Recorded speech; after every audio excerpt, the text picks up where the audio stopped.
test.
Morning, Mark. Can you hear okay?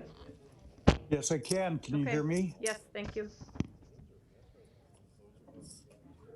There you go.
Morning.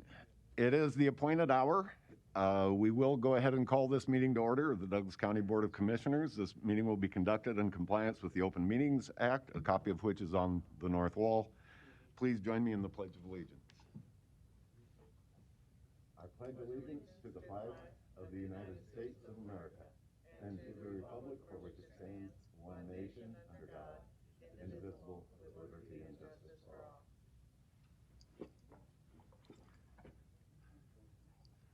Thank you. We will begin with the Board of Equalization. Mr. Clerk, could we please have the roll call? Sure. And just so all commissioners know, we are doing a voice vote today. Commissioner Borgeson. Commissioner Boyle. Here. Commissioner Kavanaugh is absent. Commissioner Kraft is with us via Zoom, but not a voting member. Commissioner Morgan. Here. Commissioner Rogers. Here. And Mr. Chair. Present. Thank you. Item A is approval of the minutes from the Board of Equalization meeting held last week. Item B is to set a meeting for 2 weeks from today as a date for hearing on certified assessment corrections. Motion to approve. I have a motion by Commissioner Boyle, second by Commissioner Rogers. Questions or comments? Then, Mr. Clerk, would you please call the vote? No, we have some items there may be some people wanting to address us. So it's just on A and B. Commissioner Borgeson. Yes. Commissioner Boyle. Yes. Commissioner Kavanaugh is absent. Commissioner Kraft cannot vote. Commissioner Morgan. Yes. Commissioner Rogers. Yes. Mr. Chair. Yes. Motion passes 5-0. Thank you. Citizen comments. Would anybody like to address the Board of Equalization on any item not on the agenda? If not, assuming you're not there to speak, Karen, we will move down to resolutions D through I. There may be somebody wanting to address one of these items. So, County Clerk Danesh, I do see one item I. There is someone on Zoom I know would like to address that. I don't recognize any of the other names, so I think. Okay. Well, hold on. Is that? There's someone connecting right now, but they be the same item. So anyway, item I at the moment is the only one I can see that needs to be maybe taken up separately from the rest. Well, we can take them all up, and if anybody wants to address any of the items, they are welcome to do so. And so I believe, entertain a motion to approve resolutions D through I and adjourn. So moved. Motion by Commissioner Boyle, second by Commissioner Rogers. Would anybody anywhere that can hear me like to address any of these items? This is your chance to do so. Seeing none. Sorry if they can hear me. Mr. and Mrs. Glassman, if this would be your time to speak, and Mr. Phillips, if that's the Kyle that's connecting, this would be your time to speak as well. Phil and Jerry is the.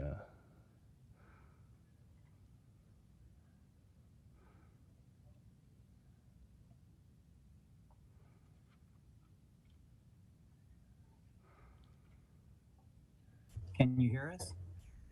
Yes, now we can. Hello? Good morning. Okay, we've been kind of getting a broken up signal. So I'll try to proceed, and maybe we should get on the phone too. We do that? Well, we can hear you. Can you hear We can hear you okay. me now? Yes. We're frozen. Okay, well, it keeps freezing up. I don't know if my voice continues to carry over, but we own 4 parcels totaling 35 acres adjacent to our residence at 8915 North 48th Street, and we're prepared to argue why our land appraisal is too high. Our combined land value went up 320% this year, from 108,000 to 454,000. And I'm told, based on the assessor's $12,000 an acre fits all mandate, even though less values are still about 3,000 to 6,000 an acre. Now I've submitted a lot of documentation as to why this isn't fair and equitable. I don't know if it's been read or not. We've explained the characteristics of our land and our road and the hill and the problems and all of the other issues. Finally had a chance to talk to the referee. We purposely repeated what we've heard and tried to hone in on the facts, but the hard evidence, if you will. But I don't think it was heard. None of it showed up in his report. But there's one piece of evidence that I think stands out more than any else, and there's been only one third-party visual inspection and appraisal of our home and land. It was done by real estate appraiser Thomas Conan at the request of Robert Rice, Douglas County Chief Deputy Assessor, back in 1998. Now, we realize property values have changed since then, but the change from then to now is equivalent to a 22 consecutive annual compounded appreciation rate of over 8%. Land values have not increased that much. Mr. Rice explained to me over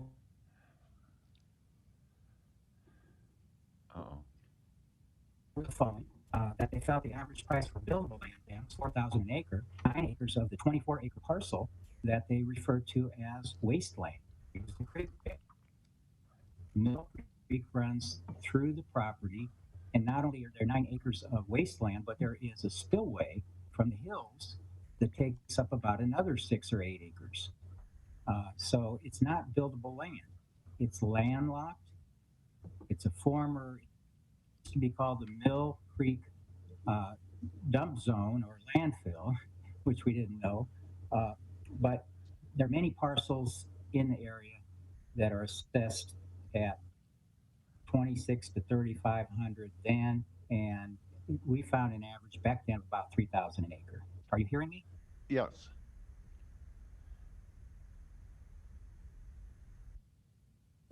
Okay, I'm sorry. I don't. All I see on my screen is Karen Cole. There we go. I'm sure it's probably our connection here. I've got just a little bit more. As I said, the parcel is landlocked. It has a creek bed. Mill Creek has a spillway. The referee referred to, hilly with many trees and valleys. These are ravines, some so deep you cannot walk out of. You can see this right from Ormond Ridge on 48th Street. If you drive by Cubby's out there on 48 Inley, you can do this.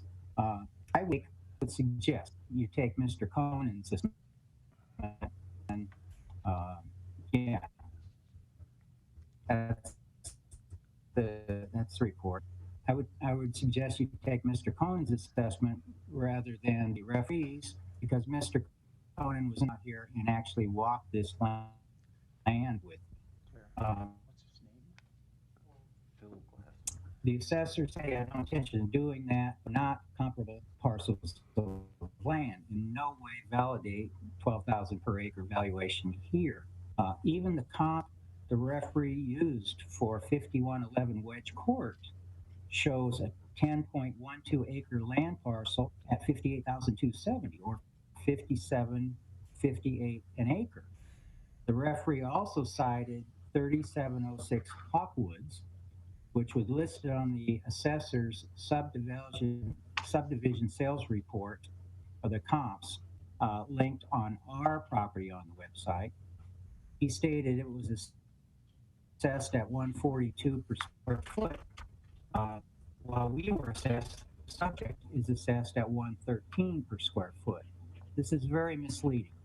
First of all, it was assessed, the Hawkwoods was assessed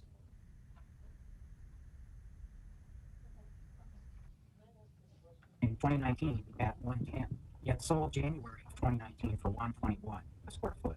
That's the number listed on the assessor's comp page. That's the real value.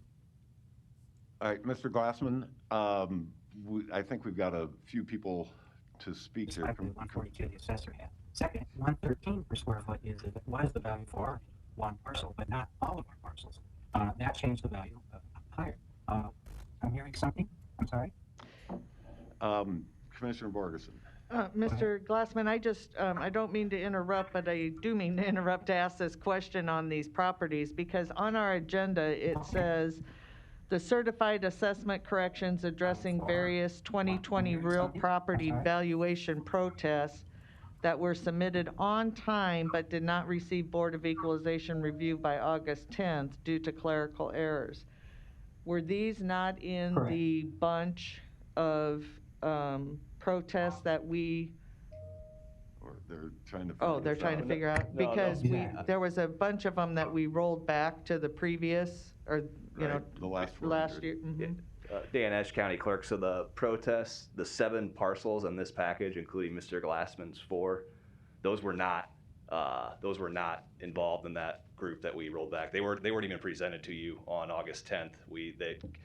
After August 10th, when Mr. Glassman and another individual who I think's on the phone, Mr. Phillips, they start hearing that people are getting their notifications and they haven't, and they're wondering what happened. And we went back to look into it, and they had submitted their protest on time, but for whatever reason, we just didn't get them processed. So they weren't even. I lost you at me. Dan, can you say the last thing? They weren't looked at? Yeah, they weren't looked at all. So not only did the referees not look at them, the Board of Equalization didn't even look I at can hear them. you now. Okay. Still- Well, Okay, well, go on, sorry. the last question I have is I that only how have did about Rick another Coder's 30 Board seconds of to finish Equalization up. referee coordinator's opinion get on these? But, sorry, Commissioner Morgan said there was other. What were you asking? I'm sorry. So on these, in the agenda packets, Rick Coder, the referee coordinator's opinions are on these. Yeah. So this was after the fact or Yeah. during, but it never came to the board for approval, correct? Yeah, so it was after the fact. So protests submitted on time, due to our error, just never got processed at all. So even on August 10th, you guys wouldn't have been able, the board would not have been able to even say we're going to roll this back to 2019's value. And so in the past, I mean, thankfully, not something like this doesn't happen often, but when it does, this is what we've done. We've taken it up as a certified assessment correction and have a referee review it after the fact. You know, basically, if we have proof that this person or owner or protester submitted the protest on time, and then we take it up as a certified assessment correction. And the referee is saying that he feels the assessed value that was placed on it is correct. Yes, that's what he's saying. Yep. Okay. Now, okay, thank you. I just wanted to make sure everybody was on the same page here. Sure. So the referee has reviewed this. Even Okay, though- we're listening to the telephone. Okay, Yes, the referee reviewed it, but it was a review after August 10th. Right. all right. And Did you? Yeah. All right. I'm not sure. Teresa, help. What options are available at this point for Mr. Glassman or the county board, Teresa? So Teresa, York County Attorney's Office. So you do have more latitude to correct under a clerical error and make adjustments under that statute. And I think what Dan is telling you is it does sound like there was a data entry error of some kind, so these got passed over. Second line of thinking is I believe there's case law that says if the BOE does nothing, then the assessor's value stands. I have no information how these relate to the assessed value originally put on by the assessor. And so those are the two thoughts is you could try to do it under a clerical error under 77128 if it truly was a data entry error or something of that nature. The other thought would be the assessed value would stand from the assessor's office. Thank you. Commissioner Boyle? Well, I'd like to ask someone, or maybe you ought to be thinking about this, but what should we do to treat the taxpayer fairly? well, If you have thoughts, Dan. I'll let Commissioner Borges. Commissioner Borgeson? Well, as I read through, if you read the referee did review these properties. So I originally thought when I read this that it was in the lump sum that didn't have any review. And he gives explanation of each one of those properties as to his opinion and what should happen. And so I'm just gonna, like the very last one, the home located at 8915 North 48th, and it goes down to say the land in the home sits on is assessed at the same 12,000 as the other 3 parcels. The referee identified 2 homes from the taxpayers' protest. One was at $142 per square foot, and then the subject is assessed at $113.24 per square foot. The taxpayer was asked if he did not feel the home had a market value of at least $510,600, and his response was it was worth that much. So each one of these parcels did have one of our referees review it and look at the information. And so now again, it's just coming to us because, again, of the mix-up. So I'm really not sure other than huh? Oh. Mr. Glassman, are you saying something? Well, I was trying, I thought I was muted. I'm trying to explain that very part that you're on. That was all I had left to tell you was, while that comment we made about our home and the parcel it sits on being worth the assessor's approximate value, that we made clear to Mr. Coder that we're protesting the increase in land values in total each other. The land values are up $340,000 in 1 year, 320%. Home with the property was assessed at $120 per square foot. Due to the increased land value, the 20 valuation is now that 60% increase, getting a slight reduction in improvements. And I guess So that, it's very Mr. Glassman, we're always, misleading what you wrote. Mr. Glassman, we're always told, though, that it's the total. I'm really challenged with technology. Well, On the would 9137 Mormon Bridge Road. That is really the gist of this protest. oh my, That's it. 47,000 came from the appraiser 22 years ago and has never been changed. So certainly the value has changed. As I said earlier, the price per acre has changed, but his reasoning has not changed. There's still at least 8 acres of ravines for the creek bed. There's another 8 or 10 acres of the spillway. When it rains hard, you cannot possibly build on that piece of land. It's landlocked. There's no way in except through my driveway. There's former dump. It's full of ravines. As I said, it used to be called apparently the Mill Creek Land Dump. maybe pasture. It's not a 12,000 per acre piece of property, and there's no comp anywhere that can be used on this land. It needs to be looked at.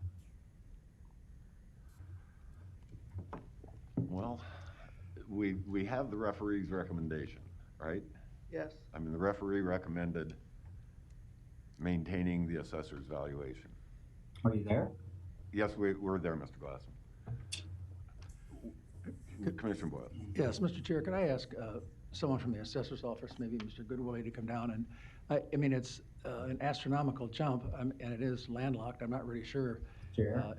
If the land was used for pasture or something, I mean, I don't understand why it jumped quite that much. Mr. Goodwillie is going to speak from the assessor's office. Well, Mike Goodwillie, Douglas County Assessor's Office. Since I had not gotten, any of this stuff before the meeting today, I'm completely and utterly unprepared. Okay. What I would say, though, is I don't think anybody's entitled to 22 years consecutive years of value. Now, is 12,000 an acre right? I don't know. I haven't spoken to anybody from our appraisal shop, but I do think Mr. Glassman is probably right that in this respect, the value is not likely to remain unchanged over 22 years or something like that.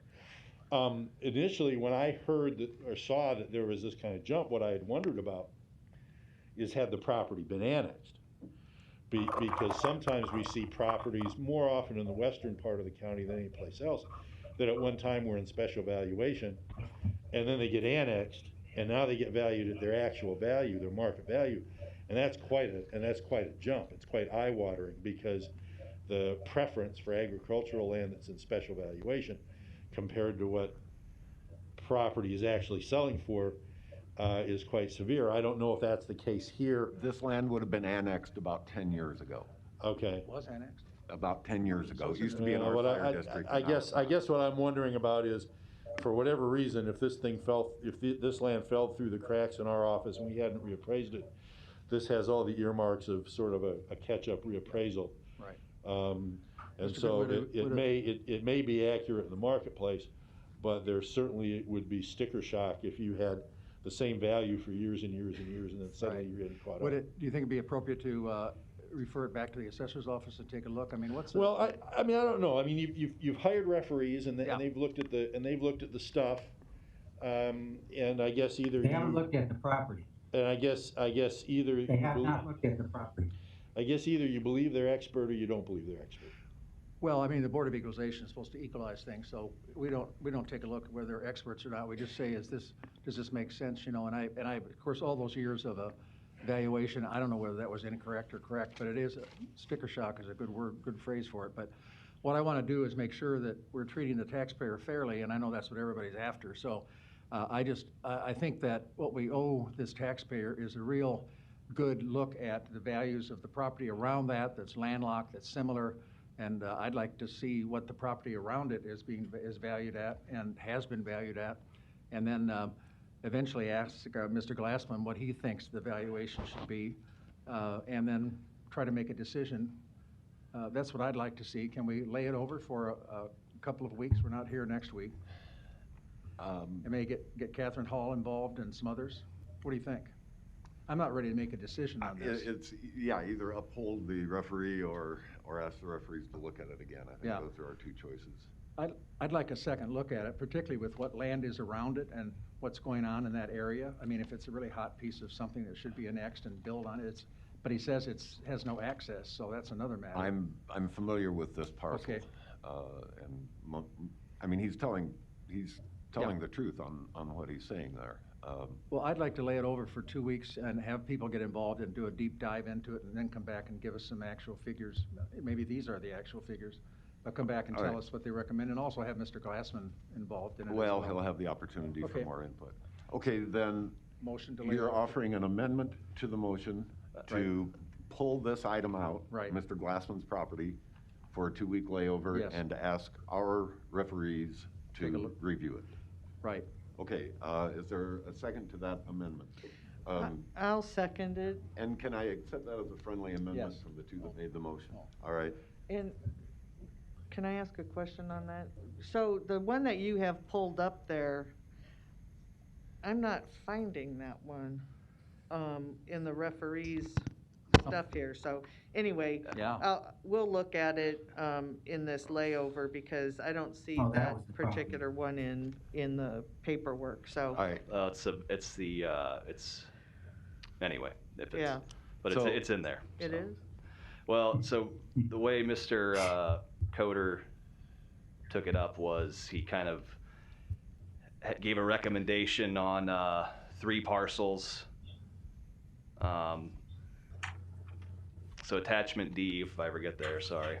I'd still like to lay it over Yeah. regardless of Yeah. what. Anyway, it's a part of attachment D. So. All right. Okay. I think we're, But so there is, just so you know, there is another individual I think on the phone who wants to address the other 3 parcels Okay. on this item as well. oh, I think is Mr. Phillips. Are you there? No. Yeah, I'm here. I'm just here to listen. Okay, you didn't care to comment on your properties? Not at the moment. Okay. Well, they're gonna take action on it today. So Who is that? Another piece of property? item I had a total of 7 properties, 4 from the Glassmans and 3 from this gentleman, Mr. Phillips. Can we lay over Mr. Glassman's and move on to this one? Is that appropriate? Well, I'd call the question then, so we can lay this one over and move on to the next one. Well, I think we're all just one going to take one vote for everything. Okay. So, I mean, if Mr. Phillips has something to bring to our attention, he should do it now. No, I don't have anything additional from what Mr. Coder provided in terms of his recommendation. Okay, the action we are about to take is to lay over Mr. Glassman's properties and ask our referees to further review it and bring it back to us in 2 weeks. But there is no action planned on your properties. Well, the action would be today. Well, the action You is to approve Yeah. the recommendations. Commissioner Boyle? Yes, I'd like to ask the taxpayer, I don't have that documentation in front of me, so I'm sorry I can't call you by your surname, but I'd like to ask you what you think the valuation on your property should be. Are you talking to Mr. Phillips or Mr. Glassman? I think I'm talking to Mr. Phillips. I had 3 properties, well, two properties, one that has 2 parcels because it had, I think, TIF financing back in, I think, TIF. 2014 prior to my owning. But the property valuation on the property prior to this year was valued at $95,000, and the increase was to $312,000.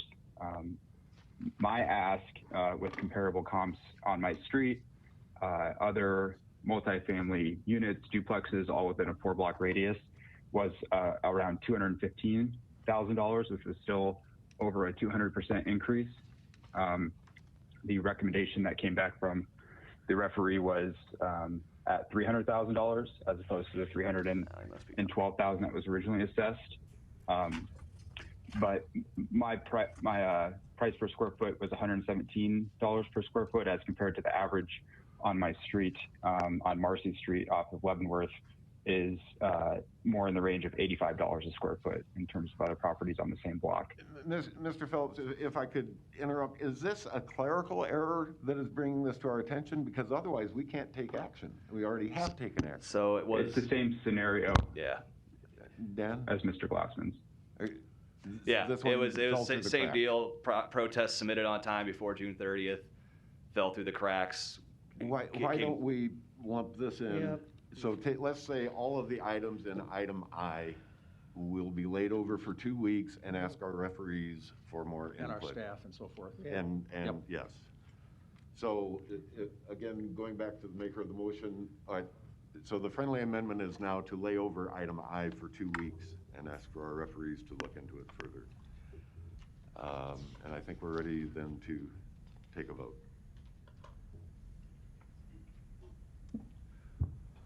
Okay, so motion by Commissioner Boyle, second by Commissioner Rogers to approve. Lay over for 2 weeks. D through I and D- adjourn, with I being Laid laid over. over for 2 weeks. All right. Commissioner Borgeson, Yes. Commissioner Boyle, We're laying both over, right? Yes. in item I, yes. Yes, I vote Yeah, yes. Yep. Commissioner Kavanaugh. Commissioner Kraft cannot vote. Commissioner Morgan. Commissioner Rogers. Mr. Chair. Yes. Motion passes 6-0. And Mr. Glassman and Mr. Phillips, I'll follow with you after the meeting. Okay, thank you. Thank you, gentlemen. All right, this brings us then to the Board of Commissioners meeting. Could we please have the roll call, Mr. Clerk? Commissioner Borgeson. Present. Commissioner Boyle. Here. Commissioner Kavanaugh. Commissioner Kraft is present via Zoom but cannot vote. Commissioner Morgan. Commissioner Rogers. Mr. Chair. Here. Thank you. Item A is the minutes from last week's meeting.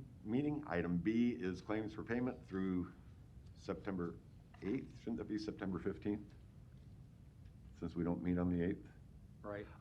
Well, it's correct. Basically, it means we'll issue checks next Tuesday as well. Normally, it would be just through today's date. Okay, fine. All right. All right, then do we have a motion for A and B? Second. Motion by Commissioner Rogers, second by Commissioner Boyle. Questions or comments? Could we please, I asked for the vote then. Commissioner Borgeson. Yes. Commissioner Boyle. Yeah, yes. Commissioner Kavanaugh. Commissioner Kraft cannot vote. Commissioner Morgan. Nope. Okay. Commissioner Rogers. And Mr. Chair. Yes. Motion passes 5 voting yes, 1 abstaining. Thank you. This brings us to the consent agenda where we find items A through I. We will be having, I think, some discussion concerning item H in there, but we could still, Want to take that out? well, we can have discussion without having to Okay. actually have a separate vote. Okay. So I would entertain a motion to approve the consent agenda. So move. Okay, we will pull out anything for individual attention that anybody would like.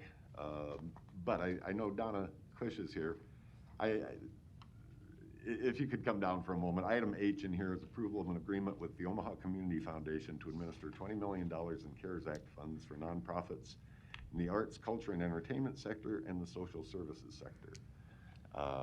Good morning. Good morning.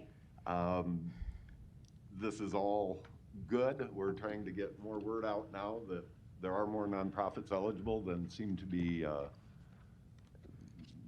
showing interest at this point, and we're trying to get word out to them. How are things going from your end? Yes, absolutely. This is Donna Cush, KUSH, 3555 Farnham Street with the Omaha Community Foundation. I'm the CEO of the organization. And we thank the commissioners and the county for this opportunity to be the grant maker for these funds. It's going very well so far. We've been working really close with Joe, Patrick, Kathy from Deloitte, Liz, Teresa as well from the county to really pull together not only the documents you see here, but we actually have a lot of work going into things like a frequently asked question document that is going to help shape how the grant portal actually looks and the criteria so that people will know going in. We've been receiving a lot of requests. I know you all have as well already from people from nonprofits who are interested in the funding. And so we've been trying to give them as much direction as we can at this point. We're still shaping some of those final questions that we need to have answered before we can launch the grant portal. But the team has been really great to work with at the county and at Deloitte. And so we're very grateful for that relationship on that. We expect to launch the grant portal either later this week or early next week. And then on September 10th and September 11th, we plan to host webinars for nonprofits so that they can get information on it, but also have an opportunity to ask some questions too. I think really important, I mentioned this yesterday, but I'll mention it here for the greater good too, that we have a lot of communication that will be going out starting immediately as soon as we have our date set for our web portal or for our portal launch. We'll have communication going out right away though, letting people know that the process is starting.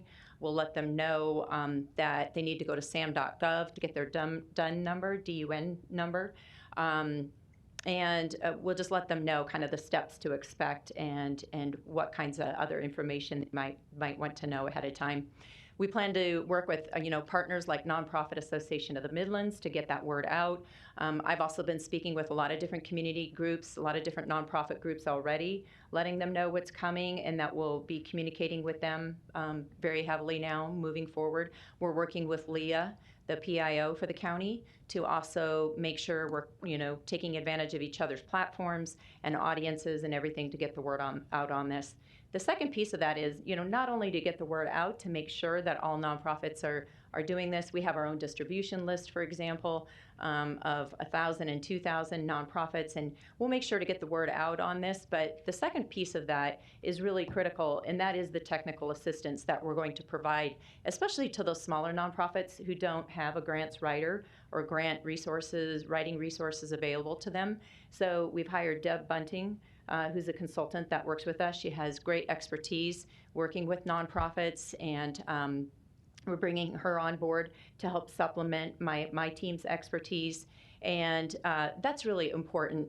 like I said, for those smaller organizations especially who do not have the expertise in that area, we're going to provide a lot of technical assistance to make sure that they put forth the best grant request possible. I mean, it's really beneficial to us and to the county that we do that. We'd rather have them well informed on the front end going into this than having to explain things on the back end. So thus things like the webinar and all that too, to get them in good shape beforehand.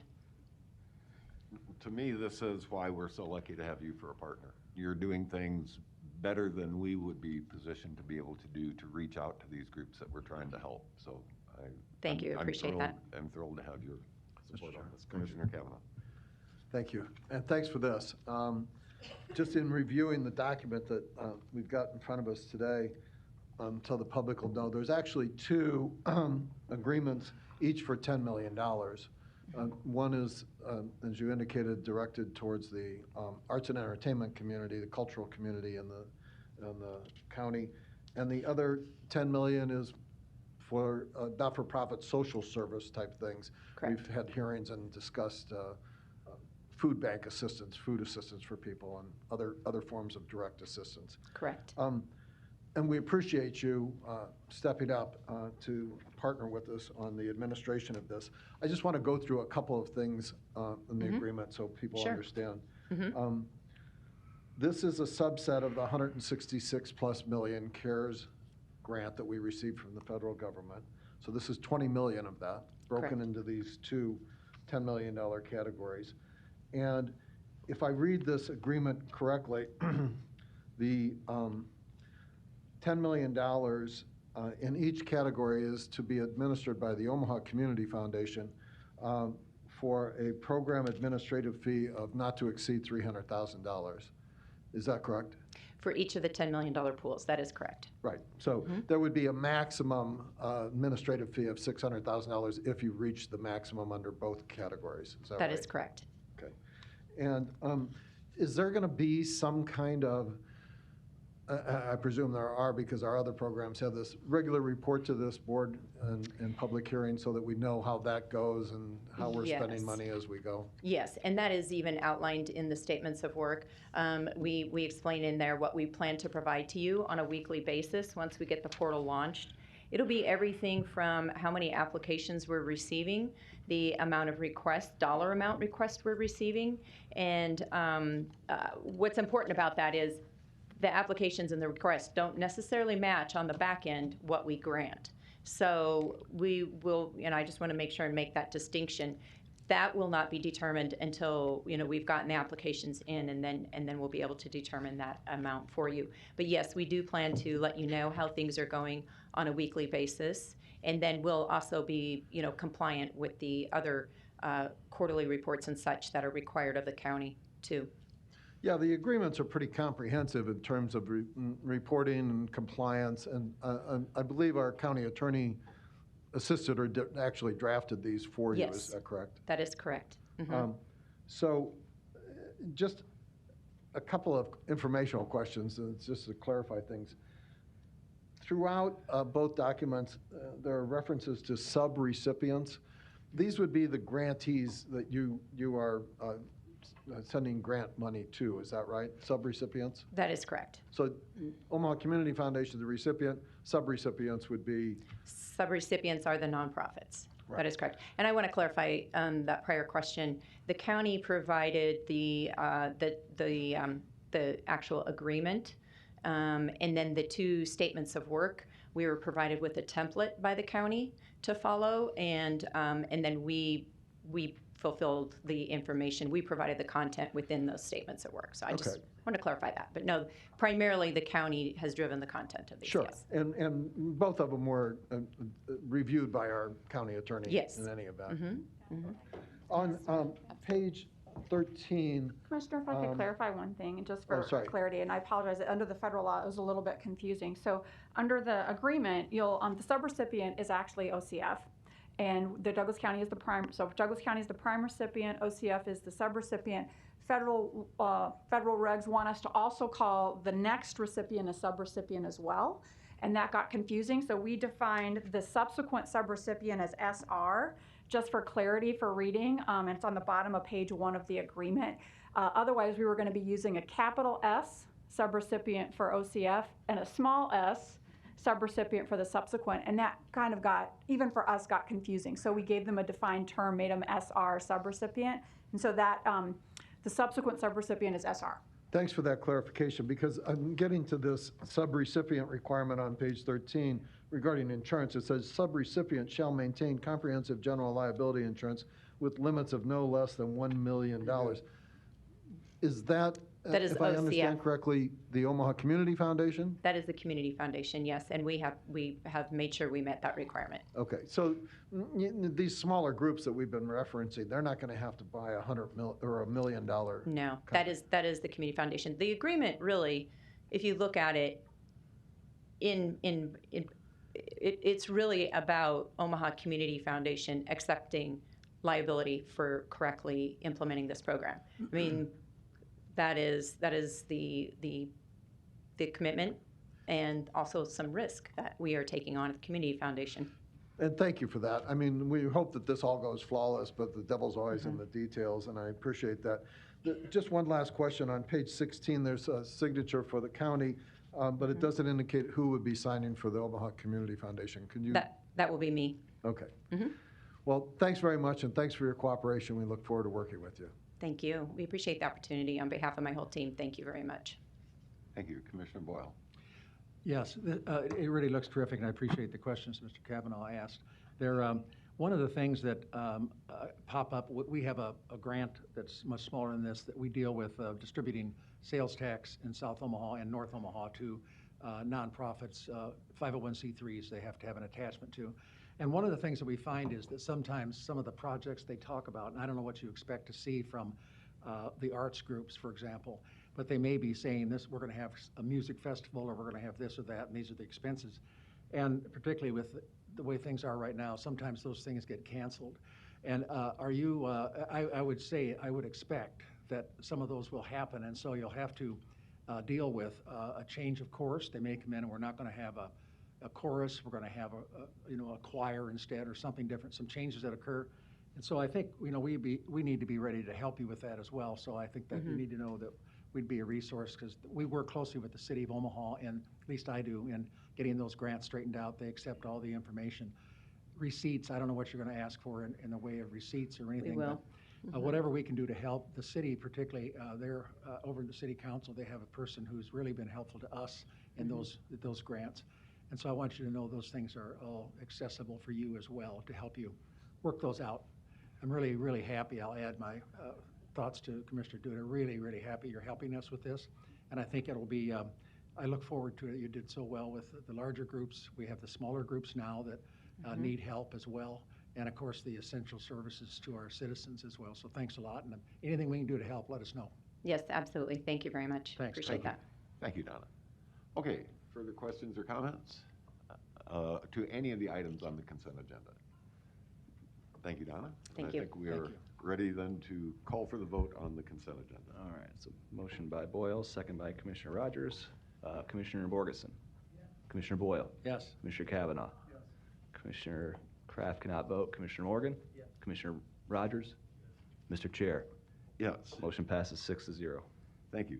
I would also like to point out in there that we're changing our representation on the Nebraska Association of County Officials. Chris Rogers has been term limited out, but they were thrilled with his service, and we're very pleased that Marianne Borgeson has agreed to become our next representative on the state NACO. I think that's great. I do too.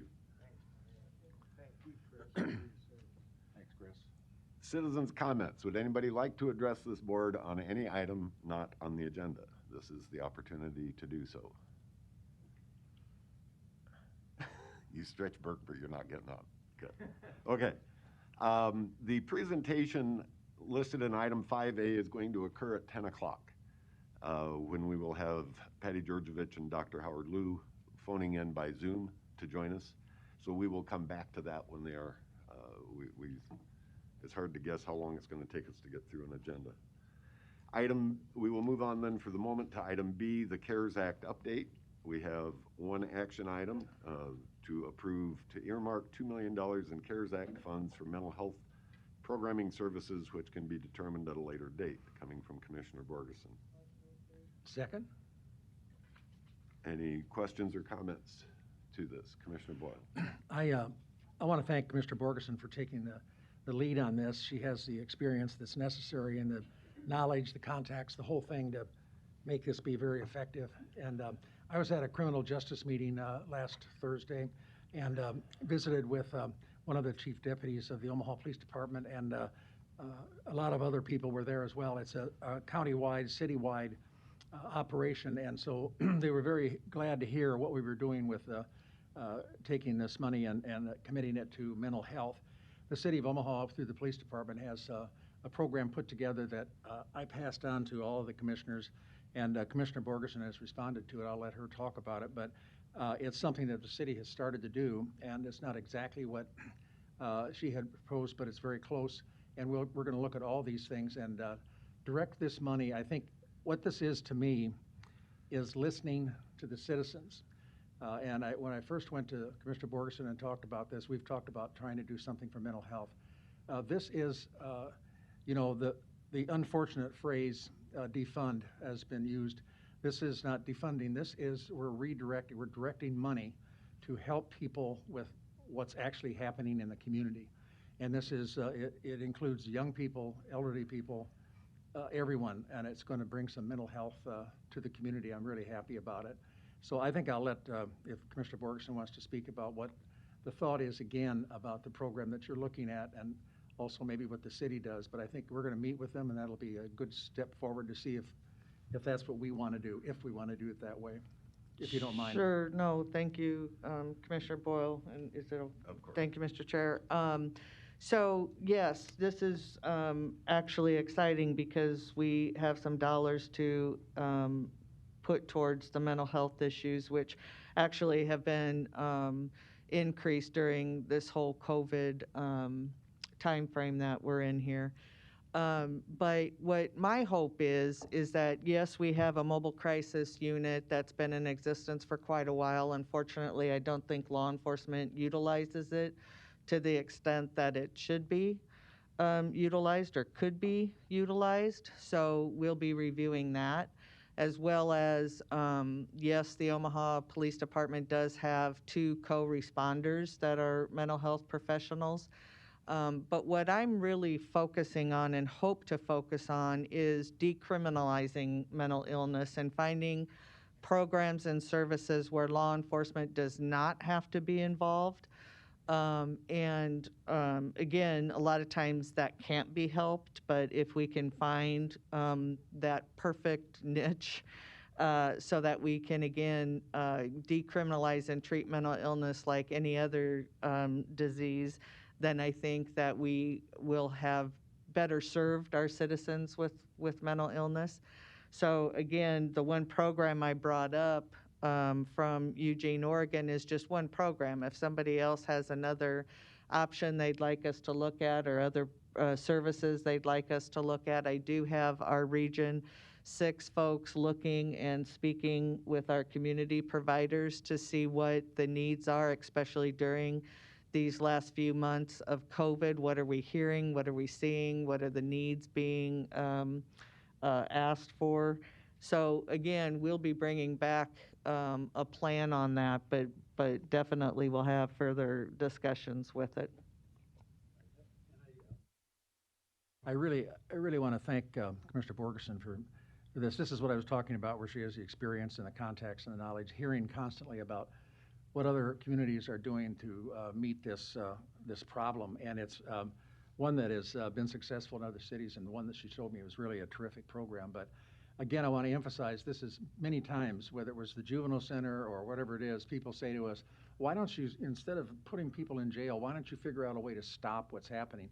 This is a big step toward that. Close to 40% of the people who are in the Douglas County Correction Facility are suffering from some sort of mental illness, whether it's depression or all the way up to schizophrenia. And they don't belong in a locked up institution like that. They don't belong there. And so that's what we hope to prevent, and to find a better way to treat them. We have families that are trying to figure out what to do with young adults in their early 20s who are suffering from schizophrenia and doing things that are, it's just unmanageable for a family to try to handle that. So this is a terrific, good step in stopping who's going to the correction facility and getting them real help. So I'm really enthusiastic about this. Thanks a lot for taking the lead, Marianne. All the discussions we've had on this, and again, if we can prevent, intervene, and divert what we should be treating again as an illness rather than a criminal act, I think we will have better outcomes for those suffering with mental illness in our community. Thank you. We do have a motion to approve the $2 million earmark. Yes. Luis Jimenez, 3306 Bird Street. This is great. I've heard you guys talk about mental health and what the county can do for a long time, and I think you guys are being advantageous with the money. The health officials at this time are saying that mental health. Hey, Louise, can you take your mask down and speak louder?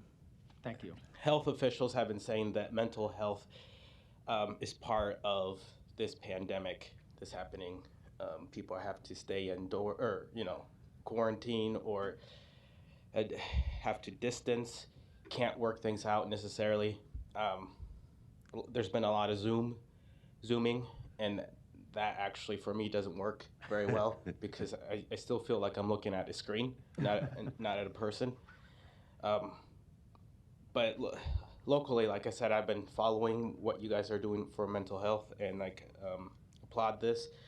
Unfortunately, though, the city has not taken advantage of what they can do for the community during this time.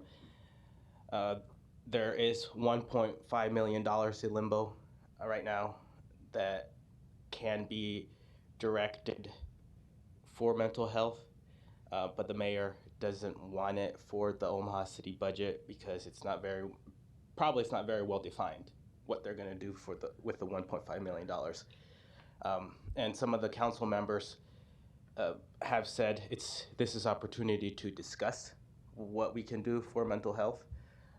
Also, that the council members can speak with the county about this. So it's kind of like, okay, you got $2 million right now for the county. What can the city do?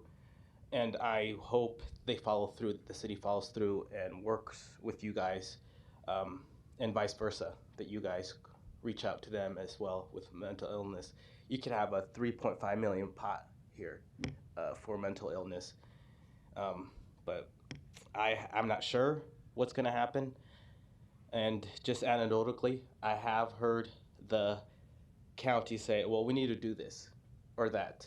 For example, we need to go to the schools and talk to students and young, let them know what the county does.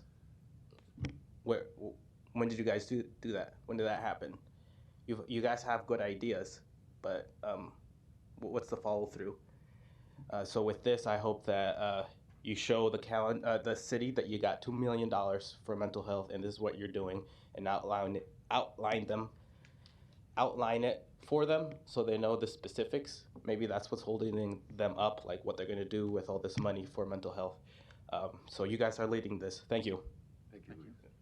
Commissioner Boyle. I just want to make a comment.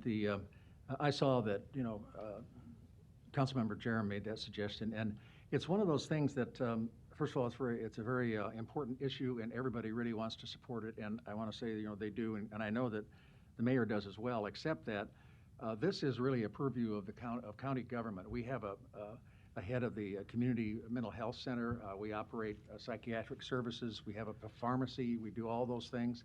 We have contracts with the Community Alliance. We have all of this infrastructure is put together, and it's headed by the county. And you're going to be hearing from Region 6 and a psychiatrist in just a little while, about 5 minutes. And so you'll see how all this comes together. What I'm trying to say is that this is really, mental health is really one of the subjects and one of the issues and problems, I guess, that the county deals with all the time. So it's really appropriate for us to be making this appropriation. The city, on the other hand, one of the other crying needs is trying to meet the poverty problems of parts of our community. And the jobs programs they put together with Metro Community College are very significant and really bear good fruit. So the city could go ahead and continue their operations with job creation, workforce solutions, and all these things, which they do regularly. And we'll take the mental health responsibility and we work together. So that's what I really see happening here. We're all doing what we do best and what we're supposed to be doing. So I don't see this as any kind of the city taking a walk on this subject. I see it as, probably a little bit of politics in there, but that's okay. It happens. But we do mental health, they do jobs, and I think we do both. We do ours well, they do theirs well. So I hope that we continue to fund this in regular budgets throughout the history of this board. I think it's that important. It's a big issue. So thank you very much, Mr. Chair. Thank you, Commissioner. Mr. Chairman? Commissioner Kavanaugh. Thank you. I join in the effort to earmark this $2 million for mental health programs for all the reasons I already stated. Certainly to alleviate the incarceration of mentally ill people in the Douglas County Correction Center, which is outrageous and ongoing. So hopefully this will have some practical effect. I'd just like to pass on the sentiments of the Chief Executive Officer of One World, Ms. Andreas Gorkin, who has sent a proposal to Audie Poor from the Douglas County Health Board for an additional testing site. I'm wondering if they could use some of these funds for that or other funds as well. If it is determined to use the funds for behavioral health, we would like to be in that mix. And so I think that they would offer a great partner to some of this. They're already set up at One World, and they have great facilities for providing the community with the services that we're talking about. And obviously, we're struggling with the testing on a daily basis, so maybe some of that can be taken into consideration as well. So I concur in this. I think this is a great initiative, and we should go forward with it full bore. Thanks. Thank you, Commissioner Kavanaugh. Any further comments or questions to the proposed motion? If not, I would call for the vote. Would some Mark want to speak? Mark? Can you hear me? Yes. Okay. 2 million for mental health is a drop in the bucket.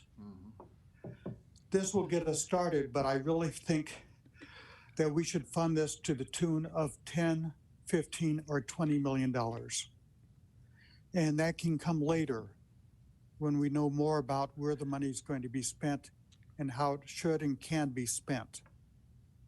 But if we could increase the psychiatric care at our youth center and our jails, it is money well spent. And that's for future consideration. Thank you. Thank you, Commissioner Kraft. Further comments or questions?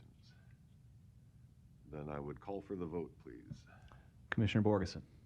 Yes. Commissioner Boyle. Yes. Commissioner Kavanaugh. Yes. Commissioner Kraft cannot vote. Commissioner Morgan. Yes. Commissioner Rogers. Yes. Mr. Chair. Yes. Motion passes 6-0. Thank you. Are they on yet? If they're ready to go, I'll turn the floor over to you, Commissioner Borgeson. We'll do a little more CARES Act update when we get done with this, Yep. Okay. but not much. We've covered most of it. Okay. Thank you and good morning, everyone. I'm very excited for us to hear about a new mental health service that is hopefully going to be starting here in the fall.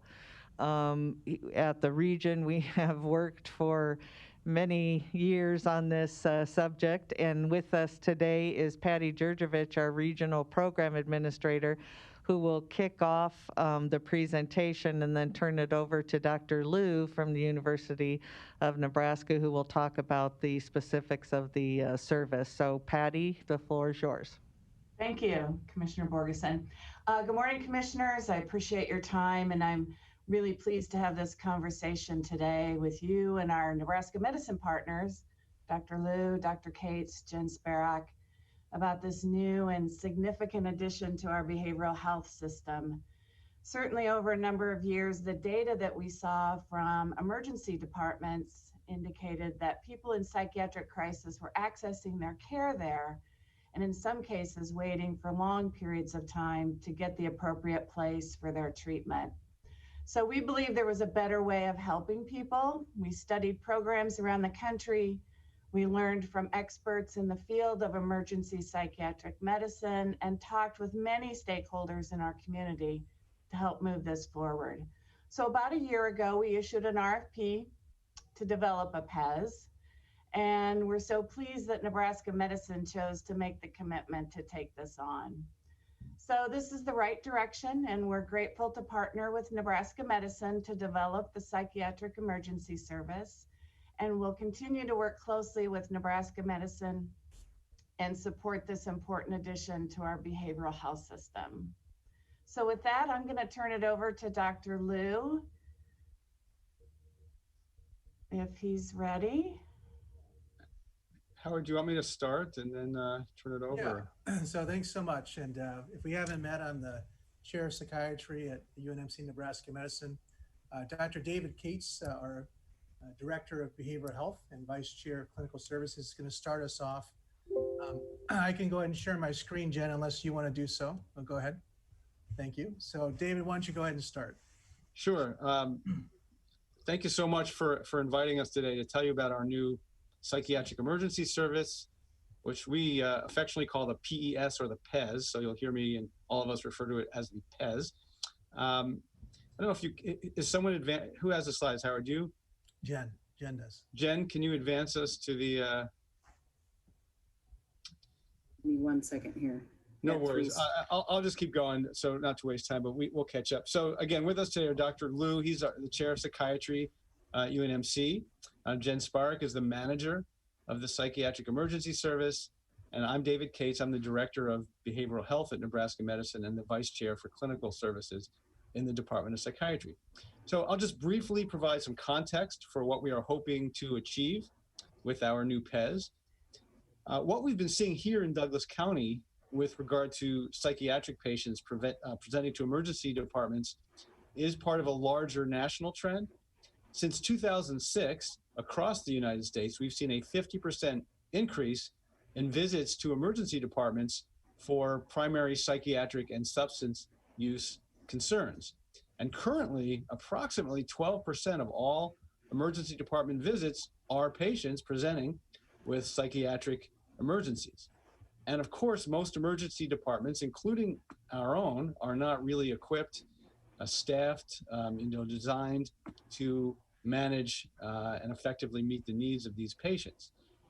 At Nebraska Medical Center, we have seen steady increases in the numbers of psychiatric and substance use disorder presentations to our emergency department. So as you can see on the top graph here, we have had a 79% increase from 2015 to 2019 in the numbers of psychiatric and substance use patients presenting in our EDs. And the drop in this last fiscal year is due to the overall reduction in ED visits during the first several months of the pandemic. But if we actually prorated our fiscal year, which starts in July through March, we would have again exceeded 3,000 visits this year. Now, about half of the patients with a primary psychiatric visit reason get transferred to an inpatient psychiatric hospital. And the length of time that these patients wait in the ED for transfer has also been increasing. And that's what you're seeing in the bottom graphic. So in fiscal year 2019, the average length of stay was 25 hours in our ED. In the last fiscal year, it was 21 hours. And this is just the average. So I think more than a quarter of these patients spend more than a day in a small emergency department room prior to transfer. So based on our research and site visits with other facilities, which Dr. Liu will tell you about, we believe that with appropriate treatment, a higher percentage of these patients can be stabilized and discharged back to community programs rather than held for transfer to an inpatient psychiatric bed. So the overall goal of the psychiatric emergency service is to provide more rapid and comprehensive and also compassionate psychiatric care in a setting that's more conducive to psychiatric emergencies, and to reduce the percentage of patients needing to be transferred to inpatient psychiatric facilities. So with that, I'll leave it to Dr. Liu and Jen Spark to explain how it is we hope to do that. Actually, can you go to the prior slide, Jen? Thank you. So thanks, Dr. Cates. And just to rewind a little bit, 5 years ago, many of us sat around a table and worked with Tri-West and Region 6 to identify behavioral health gaps in the community. And there are a number of gaps. I led the workforce one at the time. I know Dr. Cates worked on this one on psych emergencies, but we really felt that this was a glaring hole in our community. And when folks needed to get service for a psychiatric crisis, that they often struggled and there was not the right facility to manage them. And so we paid attention at that time. Patty's team at Region 6 did a lot of scouting and worked with site visitors and national consultants and really identified best practice at Alameda County, which is that diagram over there, which is in California. And as Dr. Cates mentioned, they have a model where, with a psych emergency and a crisis observation unit, they're able to stabilize folks, and many of them don't require inpatient admission and are able to step down into lesser levels of service, which is good for them and then good for the community, and also saves costs for the system as well. So we took that, and then we contacted myself and the chair of emergency medicine, Dr. Mike Wadman at UNMC. We reached out to our colleagues across the country to see who has built psych emergencies, how well they're working. We identified some best practices, and then we did a couple site visits, and the photos are from our visits to the University of Iowa, University of Michigan, just to see them in person and to bring the operating team to take a look at how patients flowed in those models. And with that, we decided that a couple of things were key. One was that rather than a standalone, we felt it was really important to have close proximity to a medical emergency department because of the many reasons. If you come in and you have dangerous withdrawals from a substance like alcohol or methamphetamines or other pieces that really cannot be handled at a standalone psych facility, and really you want to have a backup with the medical colleagues. And also, many individuals that come in with a motor vehicle accident or other seemingly physical complaint really do have underlying mental health issue that might have underlined. It might have been a suicide attempt, might have been operating a vehicle under the influence of a substance, etc. So really, we decided that we needed to have one on site with our main ED to make sure that there's very effective crosstalk. And the new facility we've designed is literally a 3-minute walk from the ED doors to psych emergency. So we did time that to make sure that those were co-located. Next slide, please, Jen. I think I caught the tail end of the discussion earlier amongst the commissioners about the need for behavioral health services. And I spent over 5 years as our state workforce director for mental health workforce. And I know that we need a whole continuum of care. So you see that top bubble there, I guess, is the psych emergency, but it will only work if every single bubble here flows effortlessly. And so we look at, the jails, state corrections, the regional centers, that needs to be, really the arrow should go both ways between all these sites, but those really need to be in constant communication with emergency services. So we try to minimize unnecessary, traffic and try to ensure that treatment starts wherever the person is. And I've done some work with both the state and county corrections in the past at the adult and the youth level. And we're certainly mindful of the needs for workforce there as well. First responders are critical as well. And we applaud, both the embedded provider teams and OPD and the work of the sheriff's office and others, looking at making sure that the law enforcement teams are well trained to de-escalate. So that's really important. I'm involved in some of that training every year as well. And mobile crisis teams, I know have been talked about. Those are integral. And I think that any ways that we can rapidly get mental health professionals to people in crisis where they are, I think is important. That flows into community-based programs, of which there are many of them. But I'll just point out, for example, the ACT team is run by Community Alliance. And those are 80 to maybe 100 of the individuals who are most often consuming higher level services like inpatient stays and so on. Those need to be well funded and well staffed and so on. Outpatient services, lowest level of care, right? For people just seeing someone, a therapist or a psychiatrist or somebody outpatient basis. There's a shortage there when we need to step people out of inpatient units, for example, to find a new provider. Above that is the intensive outpatient, where you see someone several times a week, or partial hospitalization programs where it's unlocked, but you're there most of the day because you're safe, but maybe not functional yet. And then inpatient psychiatry being sort of the highest level of care. And of course, there's a few residential options as well for people needing long-term care. But so I guess I would just point out that we are on a journey together as a community, as a county, and across the health systems to make sure that every single circle here is robust. And that's the only way it works because our psych emergency does not have inpatient beds, right?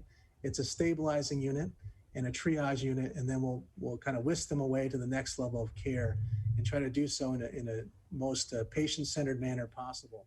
With that, I want to introduce Jen Sparak, who is a social worker, formerly head of the ACT team at Community Alliance. And she is the manager now of the psychiatric emergency, and she can tell us a little bit more about the philosophy of our design here. So I'll turn it over to Jen. Thanks, Dr. Liu. Glad to be with everybody today and really excited to sort of share what's been a labor of love of mine over the last several months. This kind of a project doesn't come to life without lots and lots of input from other folks. And, I think my previous experiences, hopefully working in community-based services, has helped inform some of our planning, but it was even more so important to get other people at the table. And you can kind of see how we sort of approach that in this next slide, which is a little bit busy, but it was important to get the stakeholder input. We've had ongoing meetings weekly and sometimes several times a week with our consultants from the University of Michigan who have had a robust psychiatric emergency service for many, many years. Equally important, it was needed to have that input from a person who has lived experience, and that's what we call our peer consultants. And you'll see me reference that several more times yet today. These are folks with lived experience with mental health and or substance use conditions, and what's their experience been like in the past, and how can we make that be even better when we think of designing something in an emergency setting. Obviously, the Region 6 partnership is really important, and Patty and her team have been great to work with and guiding us along the way as we really look to make this be something special in our community. We have developed a community advisory board. Commissioner Borgeson is on that. The board itself has somewhere between 35 and 40 members, really from all spaces within our community, community-based agencies, Salvation Army, Lutheran Family Services, Community Alliance, as well as law enforcement and our EMS fire department folks, and our local inpatient hospital services, and some of our stakeholders from the Medicaid Heritage Health companies as well. So really to try and look at this from a variety of different angles. And then we've also been having ongoing monthly meetings with the behavioral health leadership from our local acute hospitals, Lasting Hope, Emmanuel, Douglas County, to Mercy and Council Bluffs, to really try and find the space to have it be a very fluid process for folks when they come to us. When somebody's in a mental health crisis, a lot of times that's maybe one of the worst days of their lives. And sometimes it's a time where they're seeking help of their own volition, and other times it's when somebody else is identifying that. So we really want to have this space and the programming be something that affirms somebody's help-seeking behavior, and also really helps them find a sense of hope and sort of that belief in recovery, even in maybe a time that is not so bright in that present moment. So as far as the treatment and care that we envision our PES program having, there's kind of a three-pronged approach related to the assessment piece that we'll be doing within the PES space, and I'll talk about that in a little bit.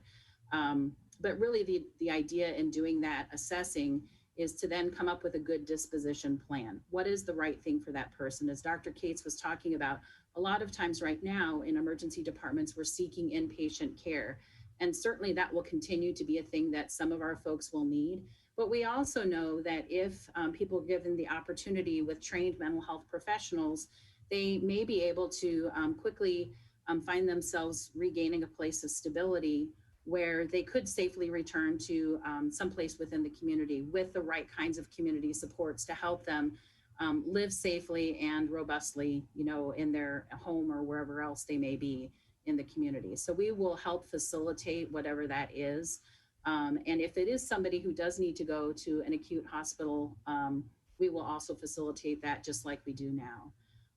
Peer support is something that I mentioned as far as when we were in our planning phase, but it's also something that we and the region felt strongly about. And so we did build that within our programming. So we do have hired peer support specialists who are on our team who will be an integral part of really helping the persons that we're serving, you know, get that first glimpse maybe of what recovery might look like for them and how they can be a part of their treatment and rehabilitation plan moving forward.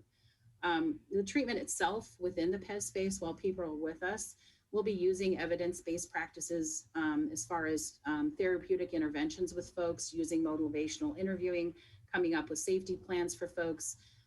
You know, when somebody comes in a suicidal crisis, what we know is, you know, that kind of goes like this, it peaks. And then if we're able to keep somebody safe and there's time and distance from whatever that means of an attempt might be, that then we can put together a safety plan and help that person get back into the community and maybe avoid an unnecessary hospitalization.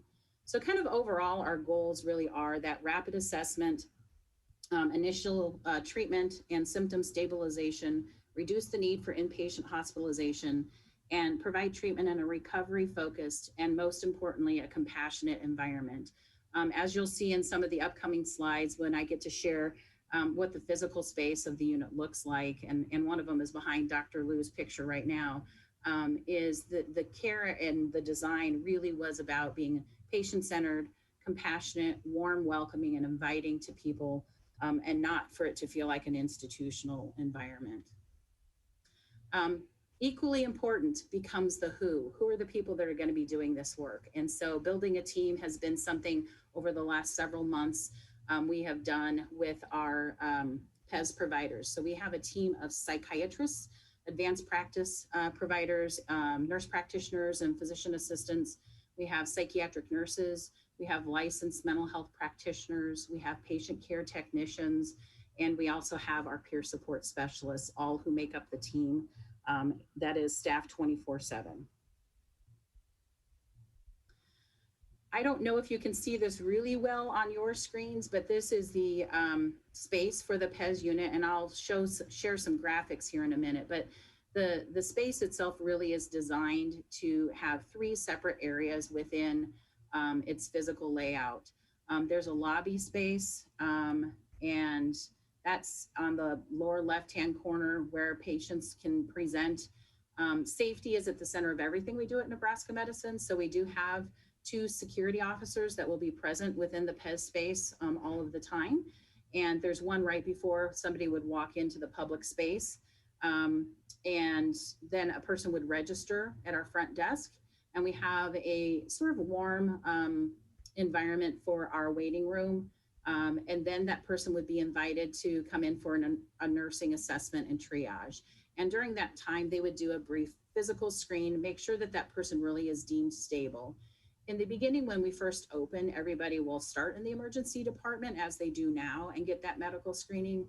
But we envision in fairly short order that we will transition where some people can present directly to the PES and bypass the emergency department, really depending on their presentation, as we were talking about earlier, as far as their medical stability. So after that nursing triage, that's the first of the 3 pieces of the assessment I was talking about. The individual would be invited into what's considered our observation treatment space, where we'll have recliner chairs that they can just really have a space to relax, decompress. If there's any kind of therapeutic intervention that we can do in that time, just to provide that person a sense of safety and warmth and care while they're in between the different assessments they'll be doing with us and or waiting for that disposition plan to get put in place for them.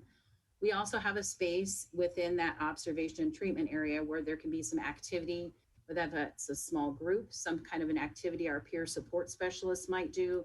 We really want to be able for people who would be discharging from us, that they would have an opportunity to develop some skills and take things with them that they can then use when they leave us, whether that's a coping skills box of things they can use the next time they're feeling in distress, beginning some journaling activities, teaching them some brief meditation and relaxation strategies. One thing that I think is really important within this layout is the 3 interview rooms we have down here. And there's a 4th one that's a little bit larger off the lobby area. That's really a space to provide that privacy for the patient, as far as having individual sessions with a psychiatrist, mental health practitioner, doing a therapeutic intervention, doing some kind of a safety plan, any of those things in sort of in privacy. The other thing we know we'll use these rooms for is connecting with our community partners. As Dr. Liu was talking about, the community alliances, the Salvation Armies, the places that are doing that good community-based mental health work to support people in their recovery. We want to get people linked to those services before they leave us, or get relinked to services that maybe they had disengaged from before. So we really will welcome those providers to come to us so that we can really do those warm handoffs, because we know that does make a difference for folks. If we pivot up to kind of back to that lobby space, now we're going into our secure care area, and it's kind of this sideways L shape. And there are 6 individual rooms on this side. So the secure area really would be a space for somebody maybe who is in a more acute state. Perhaps they are an imminent danger to themselves or others. It might be somebody who's actively trying to harm themselves. It might be somebody whose symptoms of psychosis might be so significant that really being in a larger environment that has a lot of stimulation wouldn't be the best care for them. And we really want to provide that calm space for somebody to really be able to get the best care that they can in the most compassionate way. So these 6 rooms, there's 3 here and 3 here, that are designed really to promote the best safety and security, both for the patients and for everybody else. The rooms themselves are fairly sparse in that they have a bed, a chair, and a TV, but nothing else in there that could be of a hazard or a danger to somebody who maybe is in a self-harming state. We have the ability to do one-to-one care if we needed to. Some of these rooms actually have built-in little countertops with a stool, so it provides for direct face-to-face, one-on-one observation of that person. There is a built-in activity space here as well, so that we can have individual and group activities with folks as they're able. This is also the space where we may be able to have a patient, if it is somebody who is staying with us longer than that 24 hours. We know there are some people who it takes a minute or 2 to find the right bed for them based on what their needs are. Sometimes the special care beds, those ICU type of beds, aren't available. So this is also a place where if somebody needed a bed to sleep longer than that 24 hours, they would be able to stay in this space as well. Something else about the physical design with that secure side is there's a separate entrance here, and down this hallway, this actually opens up into the parking garage. The space we're occupying used to be the emergency department of Clarkson Hospital years ago, when it was its own freestanding hospital. And what we'll be able to do in the future is invite law enforcement, if they have somebody on an EPC, an emergency police certificate, they could call ahead, and our security and nursing would be able to meet them and walk down this private entrance and enter here. It's a much more dignified way for somebody who's in a crisis to get help. It's also a lot safer than going through a lobby or some other kind of large space. We have a nursing triage room here that's exactly the same as the one off the lobby.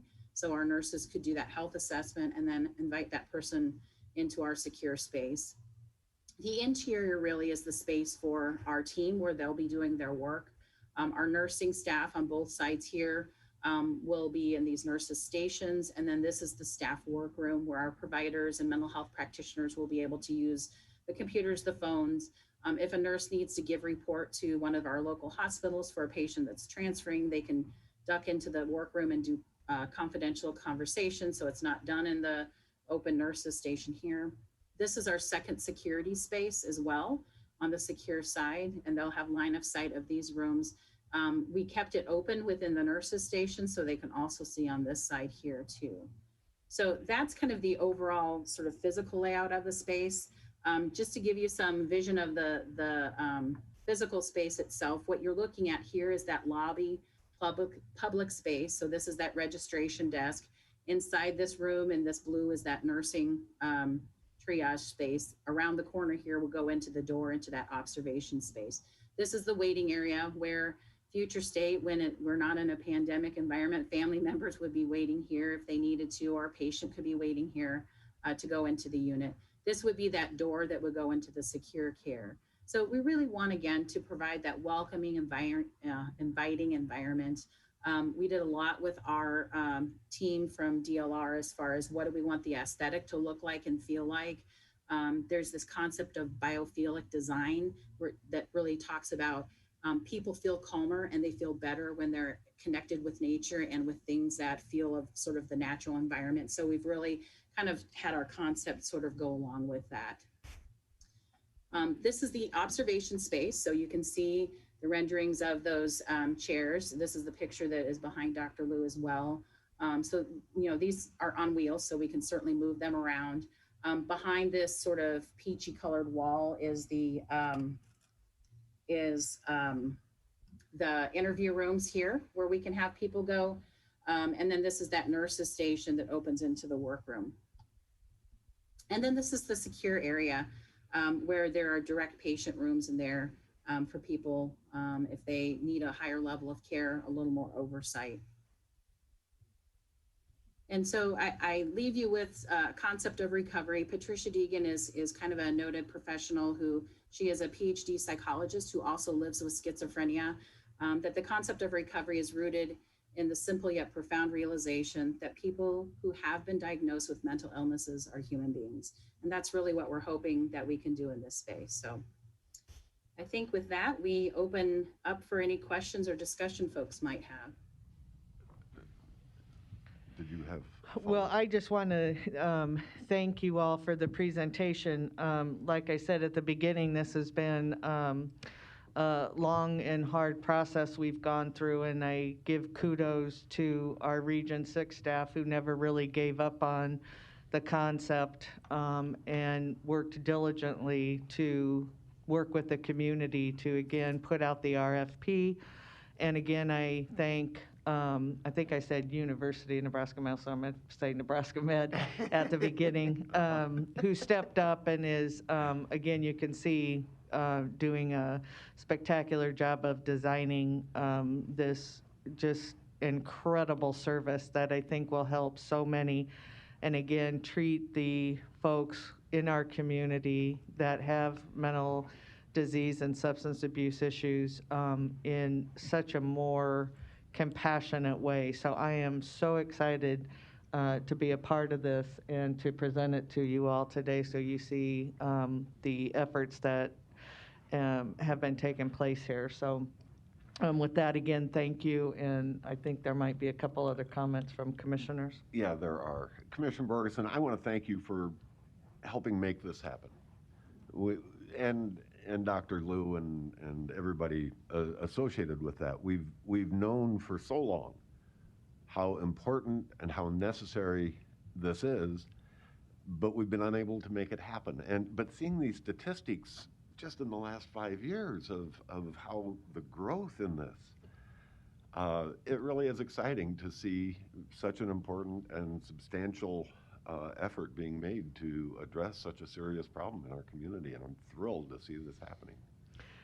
And the growth in, I look at that in two ways. One, the increase in need, but two, as we talk about removing the stigma of mental illness, people reaching out or loved ones reaching out for the loved one who's experiencing mental illness, that it's okay to go and get help, to reach out to someone to help them. So that increase in number can be a good number, as well as one that pauses us and says, oh goodness, what else do we need to do to take care of this? So again, just being able to have another place, a better place for those with mental illness to be able to go and get treated with compassion is really, really important. Yes, it is. Commissioner Boyle. Well, I too have to join in thanking Commissioner Borgeson for being the person who's really worked so well with all these organizations, and Region 6 has been terrific. The whole operation has just been everybody working together, and I'm sitting here thinking, you know, what community that just dedicated $2 million to mental health landed on its feet to have this kind of an operation in place? I mean, it is like, you have got to be kidding. I've got to pinch myself here. This is stunning. Frankly, the other thing is, it doesn't surprise me to see UNMC doing this. They have absolutely a reputation for all the really important subjects in our community, and whether it's Ebola, or whether it's the virus that's in place now, the whole situation. And so this is really terrific.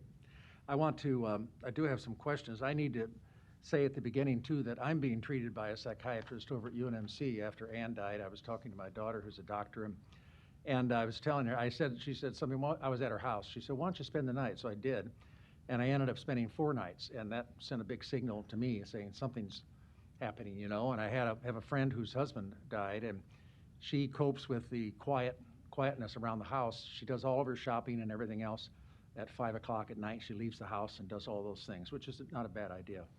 But in any event, I went to see a psychiatrist, and I have some medication, which is really helpful to me. And I think it's important that people acknowledge that when things go south and you don't feel right, you should seek help. I mean, I wouldn't walk around with a broken arm for 2 years, and I'm not going to walk around with a little bit of a broken brain for 2 years either. So in any event, I am receiving that service, and I'm very thankful for it over at UNMC. I really want to know what some of the things that in the past that I've gotten calls on, not too frequent, but a man called me who told me that his son, 21, what seemed to be, he hadn't been diagnosed yet, but as she said, I think he's slipping into schizophrenia. And I said, well, we need to get him treatment. And he said, where? And we started talking about that.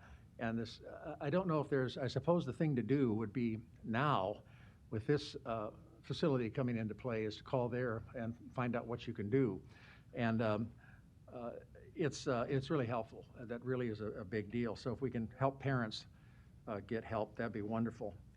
I'm curious, I'm the commissioner that works with 911, and I'm curious whether the University of Michigan or any of these places you looked at, is that a place where we should be, and I know they do, they listen very carefully when they say, what do you need, you know, police, fire, rescue. They listen carefully, and they do ascertain if someone is in trouble, and they do a good job. But is there something more they should be adding to the question, to police, fire, rescue? Do you find any other places that you've worked with or looked at do anything about that, or is that even necessary? I'd be curious if anybody has a thought on that. Well, I'll just start, Commissioner Boyle, and thank you for sharing your own experience, by the way. I think that's really powerful when we have leaders in the community speaking up about mental health awareness. Thank you. I think that's really what it takes. Thank we you. know that from healthcare to government, we all need some support at times. You know, the close relationship with police, fire, first responders is going to be integral for this unit. And we have the advantage of the medical ED being very closely integrated with those services as well. And so typically, you know, when someone's bringing somebody in, they will call report. And so I think probably either Dr. Cates or Jen Sparrow can speak to, we do have those individuals representing law enforcement, police, fire, EMT groups on that community advisory board. And they have been part of those discussions and really trying to help us shape this service to be proactive. And do either of you want to speak to that? Yeah, I think certainly on the community advisory board, and because that is such an important partner for us, we actually have a subcommittee out of that board that is meeting monthly on that very topic of what does that look like. I know that they're doing some new initiatives within OPD with their behavioral health unit. So we've been having conversations about that and how we can work with their co-responders and both accepting people and then when we're sending somebody back home into the community. So definitely feel like it's a growing collaboration, and I'm sure after we open even more so as we work through some of those things and see opportunities how we can do better with those linkages and connections there, and really help them with the work that they're trying to do in the community. I would add, in terms of the 911 specifically, currently, if a mental health response is needed, it's a co-response with law enforcement. One thing to consider, sort of just conceptually, is the idea that if somebody had a mental health emergency and called 911, could there be a team that was just a mental health team that didn't necessarily require law enforcement to respond to that? It's not how it's set up in our community. I know there was an article in the paper over the weekend about considering, looking to this cahoots model, which I forgot if that was at Oregon, Eugene, Oregon, maybe, but where they have developed a mobile response team that doesn't require law enforcement if there's no real safety concern, but it's tied into 911, which is really fascinating. I come from a community where we had mobile response, but it wasn't tied directly to 111. People could call themselves, but that would be an interesting partnership to explore. Well, I think so, and I know Commissioner Borgeson has talked about this exactly, sending that the armed police officers don't respond when it's a clearly mental health kind of situation. And I'd be interested in that as well. But Commissioner Borgeson has really looked this all up and has lots of examples, and so I'm very pleased to hear you say that. If there is something else that I can do to facilitate the 911 services, or Commissioner Borgeson or any of us, I know that you'll let us know. And they're very anxious. Kathy Allen out there is doing a terrific job as the director, and we have a really positive team of people out at 911. So anything we can do to improve that. Maybe Commissioner Borgeson has a comment that you'd like to add. Commissioner Borgeson. I don't mean to take over the meeting, but. No, thank you, Mr. Chair and Mr. Commissioner Boyle. Actually, our 911, we had started, I met actually before Kathy Allen was our director, with getting our 911 operators involved in the CIT training that we do with law enforcement, and then we got correctional officers involved in it. Those again are still going on, but because of COVID, there's been kind of a little break in those trainings. But our 911 operators and again, our correctional officers have been invited to go through that training. Right. One of the other things with 911 is a way to better earmark someone, tag someone who's called for a mental illness call, so that we know exactly that that's what they're calling about. And then lastly, one of the things that I hope to achieve through kind of this mental health reform, if you will, is a practice. It was out of Minnesota, and it's where they do a warm handoff from law enforcement to paramedics to transport a person that's mentally ill. Right. Again, anyone who calls and has a heart attack or some kind of an emergent care need, they're not handcuffed and put in the back of a cruiser and taken to an ER. Right. So what I'm hoping is that we again try to figure out how we here in Nebraska can change our statutes for that warm handoff to occur from law enforcement to paramedics for that transfer. And again, making sure no one is at risk and everybody's safety is, especially the person we're serving, is at the highest level. But again, some better compassionate way in order for us to do that. And 911, again, when you think about it, 911 is actually the first responder. Yeah. They are the first responder to those who are calling in at this point for those needing mental health services. And so I'm with you, Commissioner Boyle. If we can do more in working with our 911 department to to develop something better than what we have, I'm all for that. Yep. Well, I think it's remembering that the people that need this help are human. What was the quote? They're human and they shouldn't be handcuffed and so forth. So that's really terrific. And I know that's where we're going to head, which is terrific. The last thing I want to ask is suggesting that this presentation be taken to the city council. And I'd like to be, if I can help facilitate that. This is really very, very important. And the city of Omaha is very much involved. They're the ones who have, the Omaha police accept in excess of 260,000 telephone calls, requests for help every year. And we need to have, more knowledge of the city council members so they are familiar with what you're doing. Because I'll tell you the truth, this is a dream come true. What you're doing is absolutely, I don't want to get religious, but it's God's work. It really is. The help you're giving to people is very difficult to value. It is absolutely doing the very best, coming from the soul to another soul. I mean, it is God's work. So I don't mean to bring that up, but I know you're not a religious institution, but it's pretty darn cool, I'll put it that way. So thank you very much for the work you're doing. I'm just excited. I don't know, I should know, when do you think this will be open? Is it open now? Is it open in 6 months? Or what are you thinking?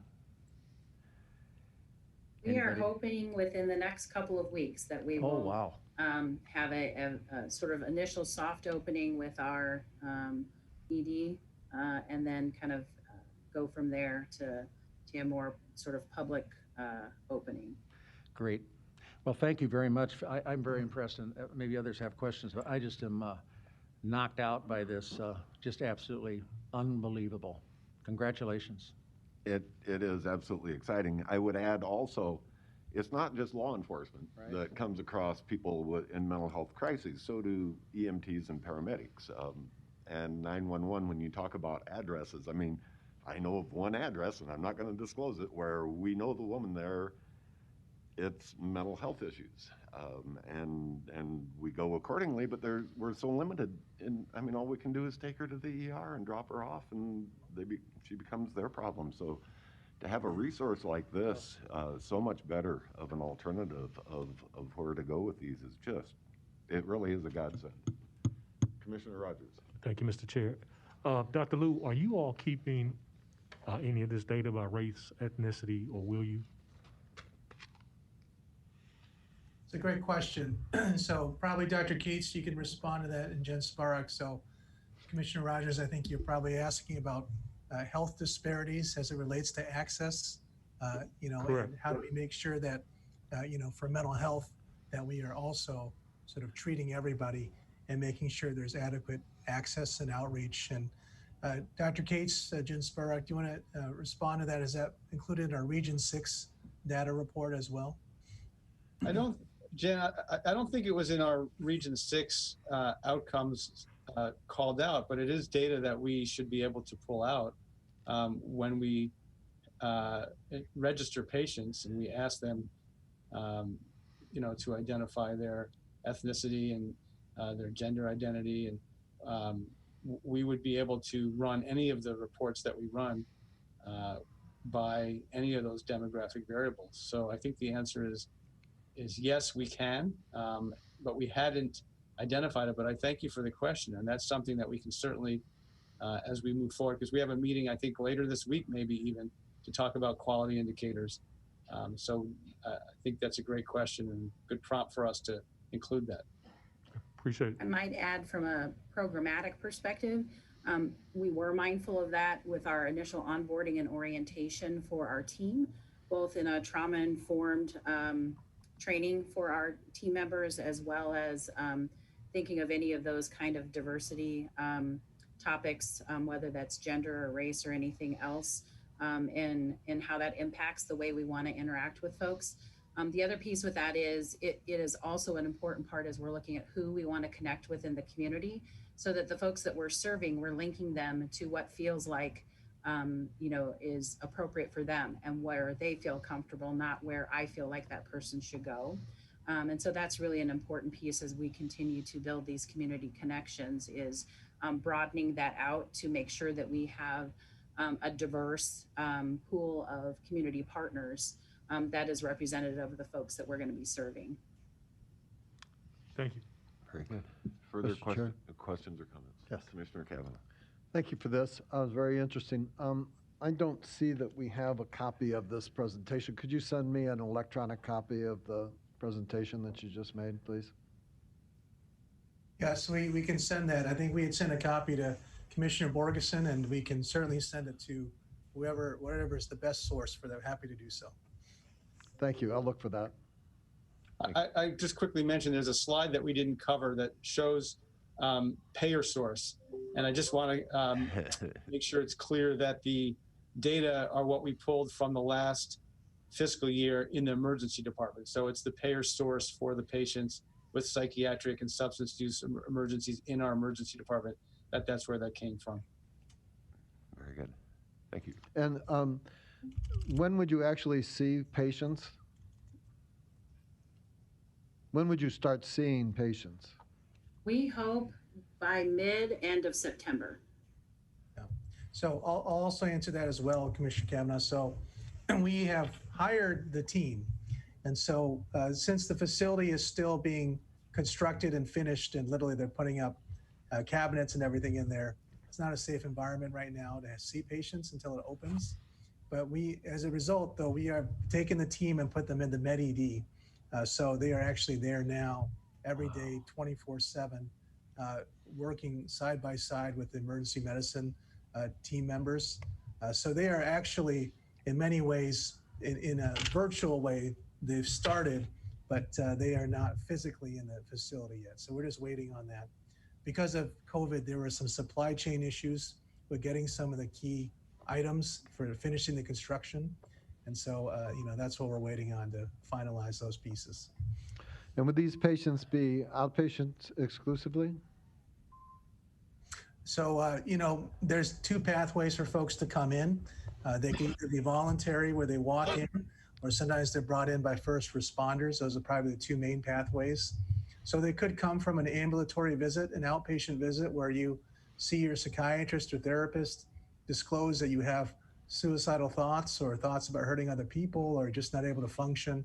And they say, well, why don't you and your family go over to the emergency department there and get evaluated. So that's one pathway. The other would be, in response to a 911 call, as Commissioner Borgeson and others have said, and, first responders are there, and then they decide that person needs to be evaluated. So I think they could come from both pathways as well. Would your facility have the capacity, though, would it have beds? Would it have the capacity to have people stay there? It's not designed that way. It's a good question. So we will be working hand in hand with all the inpatient units in psychiatry in the city and in the county and the surrounding areas.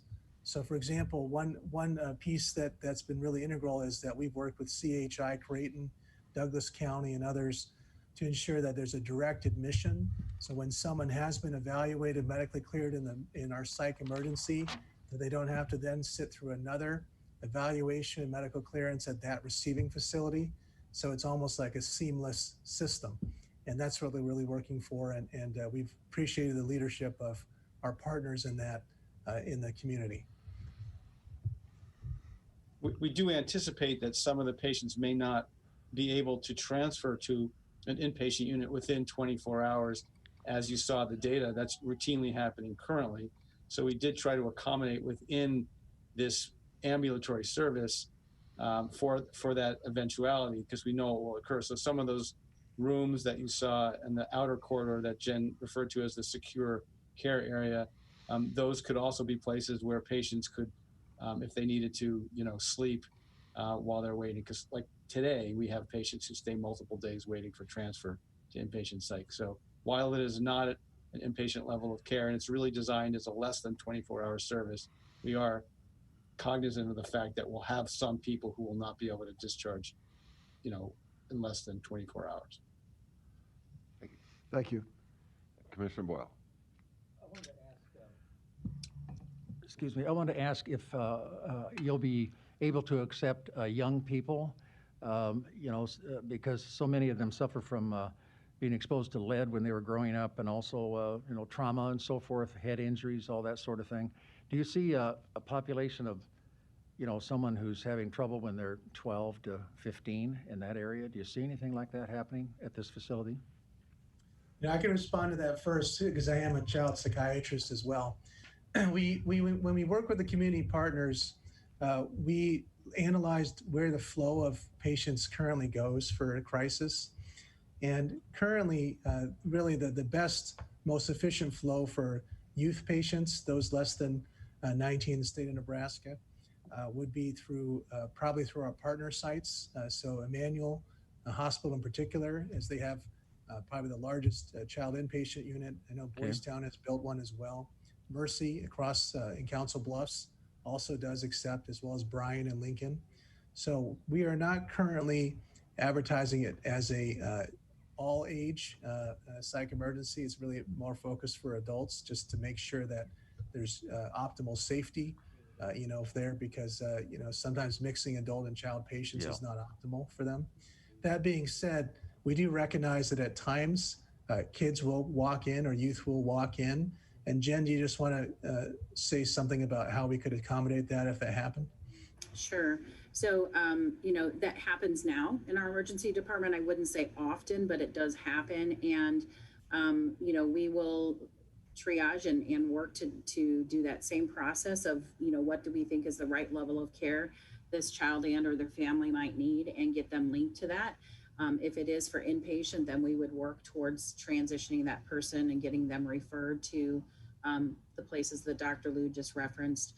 In addition, we do have some places within the physical unit where we could keep a child or adolescent patient separated off from the adults. That secure care area that we were referencing, there's a way that we could actually divide that unit into two by closing these double doors, where effectively you would keep adults and the child adolescent patient separate in that space. So we have some options there, as well as with our interview room. So I think we will handle those on a case-by-case basis. I will say our emergency department faculty, as well as our faculty within the pediatrics department here, have also kind of been a part of this. And really what everybody wants is to do the right thing in that moment for that patient. So definitely been mindful of that. Thank you very much. Thank you, Commissioner Borgeson. Well, again, I want to thank you guys for the presentation. And again, this is real exciting for our community, but also want to, again, extend my thank you to Patty Djurdjevic and Region 6 for their leadership and hard work on this issue. And I want to leave you with, there was a Dr. DJ Jaffe who I actually had the privilege of sitting on a panel during a congressional hearing a couple years ago, and he started the Treatment Advocacy Center, and there was word here just about a week or so ago of his passing. But he was a true advocate for the mentally ill, and he was relentless and an expert and compassionate. And one of the things that he said, he wrote a book, and one of the quotes in his book was, "There is no other illness or disease in which you have to commit a crime in order to get help." And that's what we have done, in my opinion, with mental illness. Because all too often I hear stories and hear from people who, and the youth center is a good example. The day we met with the parents of the children who were in there, the outcries of help that they tried for and didn't get until a crime was committed. And now they're in a facility to where, again, not adequate, but reaching out for some mental health services. And so that quote has just stuck with me. And we have to remember, and it goes back, Commissioner Boyle, to what you pointed out with Jennifer's last slide, these are human beings. And we do not treat any other illness or disease in the manner in which we treat mental illness. And now is the time for the change, and this is a good step forward. and I'm excited to be a part of it. And thank you again for the presentation of this wonderful facility that will be part of our continuum of care. Thank you. I'll conclude this by again saying what a dream come true this is, how long we've known that the importance of this and how exciting it is to see it coming to reality. I also want to thank everybody associated with this. This was originally scheduled a week ago, and last week ended up with such a full agenda, I did not want to just rush through this. This is far too important of a topic. We were able to dedicate an hour to it this morning, and I'm so pleased that we were. Thank you all for your time, but more importantly, for what you are doing for this community, and we wish you well. And Thank you happy so birthday, much. Chippewa. We really appreciate the partnership from the county. Thank you. Outstanding. Commissioner Morgan? I just want to thank all of the people that participated. Marianne, what's that quote that you made is really, really significant. And I know Commissioner Boyle has been a big advocate of trying to see us get something done. It's too bad that something like this doesn't have the media coverage that it should have, because it's really out there. And this is a real, I think, giant step to seeing some significant improvement. So thank you all so much. And Claire, you saving this for this week was great. Appreciate it. Thank you. Last word. One of the things, Commissioner Morgan, that I'm hoping to do is, as you know, Leah set up a Zoom presentation that we did with our Familiar Faces program for the mentally ill that visit us quite often in and out of our jail system. But what we did was we had a Zoom kind of Facebook Live where they just talked about the program, and I'm hoping that we're going to be able to do the same for this. We're looking at doing one for our detox center, and then doing one for the PEZ. So again, it's out there. People can watch it at their leisure or be a part of the process as we're doing it, but hopefully we'll get that set up here as soon as they can breathe a little bit after the opening of the facility. Great. Very good. Thank you all. Very good. Thank you and good luck. Yep. Thank you very much. Thank you. Yeah, it really is exciting. Okay, back to the more routine business of the county. We weren't quite done, in my mind, with the CARES Act update. Where's Joe Lorenz? There's Joe, hiding behind the mask. I know Joe had a few things to update us on, and then I had something else to add as well. Yeah, Joe Lorenz, County Finance Director. Just a couple quick updates on other aspects of the CARES Act program we're administering.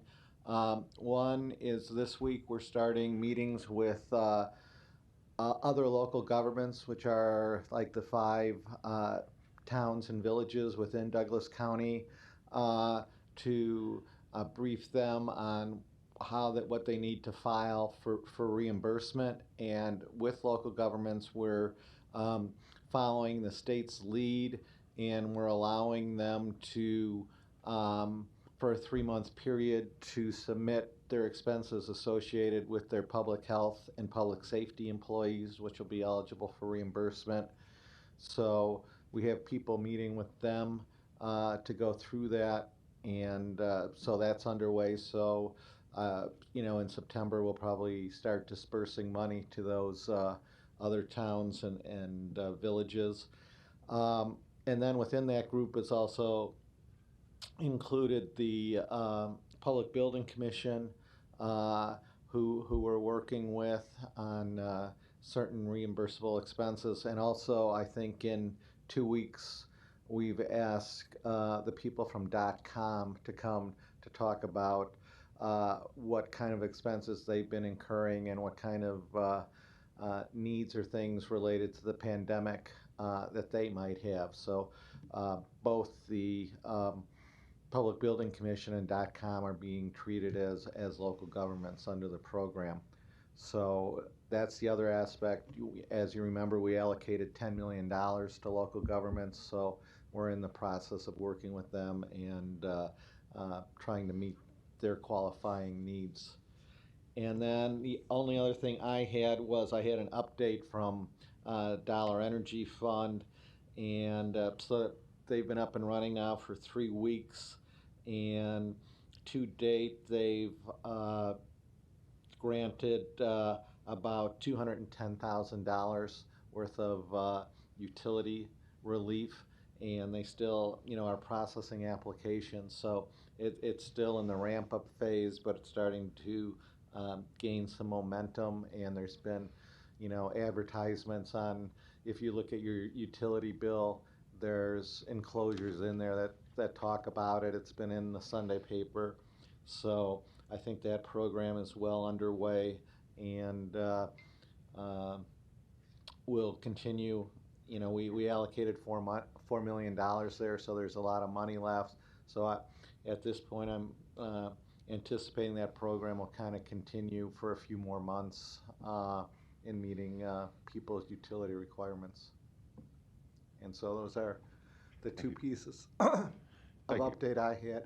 I would add, and we'll get into more discussion in 2 weeks, but one of the other proposals under consideration that the Building Commission, I hope will be undertaking yet this year, is replacing the ventilation system in the 1723 building.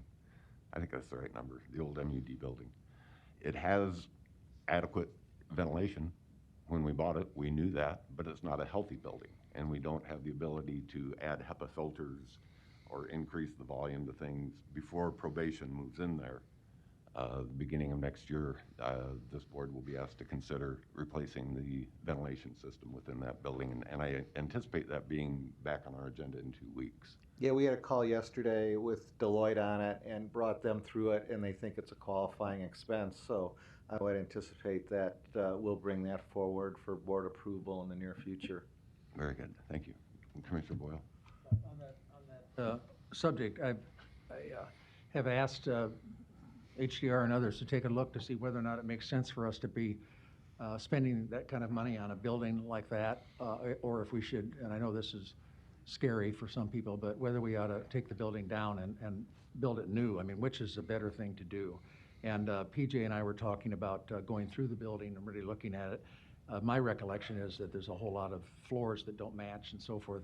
I don't know what, but I guess we're taking the interior out and saving the shell is what Tim Kavanaugh on that board told me that he was thinking about. So and Mark Doyle, it's not saving the building as it is. So we're talking about a shell of some sort. So anyway, I think we ought to really explore that to be sure we're making the appropriate investment, whether we should remodel the cost of it or whether we should take it down and include it in the new building. The other thing I brought up was the number of entrances that require security staff. They're awfully they are expensive to operate, and I'm probably at a late date, I don't know, but it seems to me like we ought to be trying to figure out if we can have one entrance so that that accommodates everybody. Juvenile goes this way and court goes that way or something to make it more efficient and knock down the number of entrances that we have to the building, which is, I think, always an important thing to do. If I could, I'd like to focus the discussion more on the CARES Act. Okay, well, I guess I was thinking we'd spend the money to do what we have to do with CARES Act. I appreciate that, though. I want to ask you, are there any other, besides DOTComm, anybody else from the county that you think would be coming, asking for any particular help? Yeah, I think we'll probably have a couple more departments will come through. We'll probably vet them first at the Monday meetings. That, now I think we've been through all basically the 24/7 operations that house people, which I think are the major sources of expenditures. But I do anticipate a few more county departments coming through and asking for money. But I haven't seen a lot of those in detail yet, but there are still a few more to come, yes. And as I get on those meetings and it would be helpful to hear everybody, if everybody did, the Zoom thing is really great. I mean, Commissioner Kraft can talk and we can hear him really well. So as opposed to appearing in person, where the sound is not really adequate, and I don't want to spend a bunch of money, I think it'd be a lot better if the speakers zoomed in and then we can hear everybody really well. I just suggest that as an alternative to gathering in 903, unless you want to do 903 yourself. But anyway, I suggest it because I think it's a lot better for the delivery of information. There was some irony to yesterday's meeting where they're trying to tell us how they want to upgrade the technology in room 903, and nobody could understand what they were saying. But it really made the point of how important it is to upgrade these facilities to meet the needs we have today.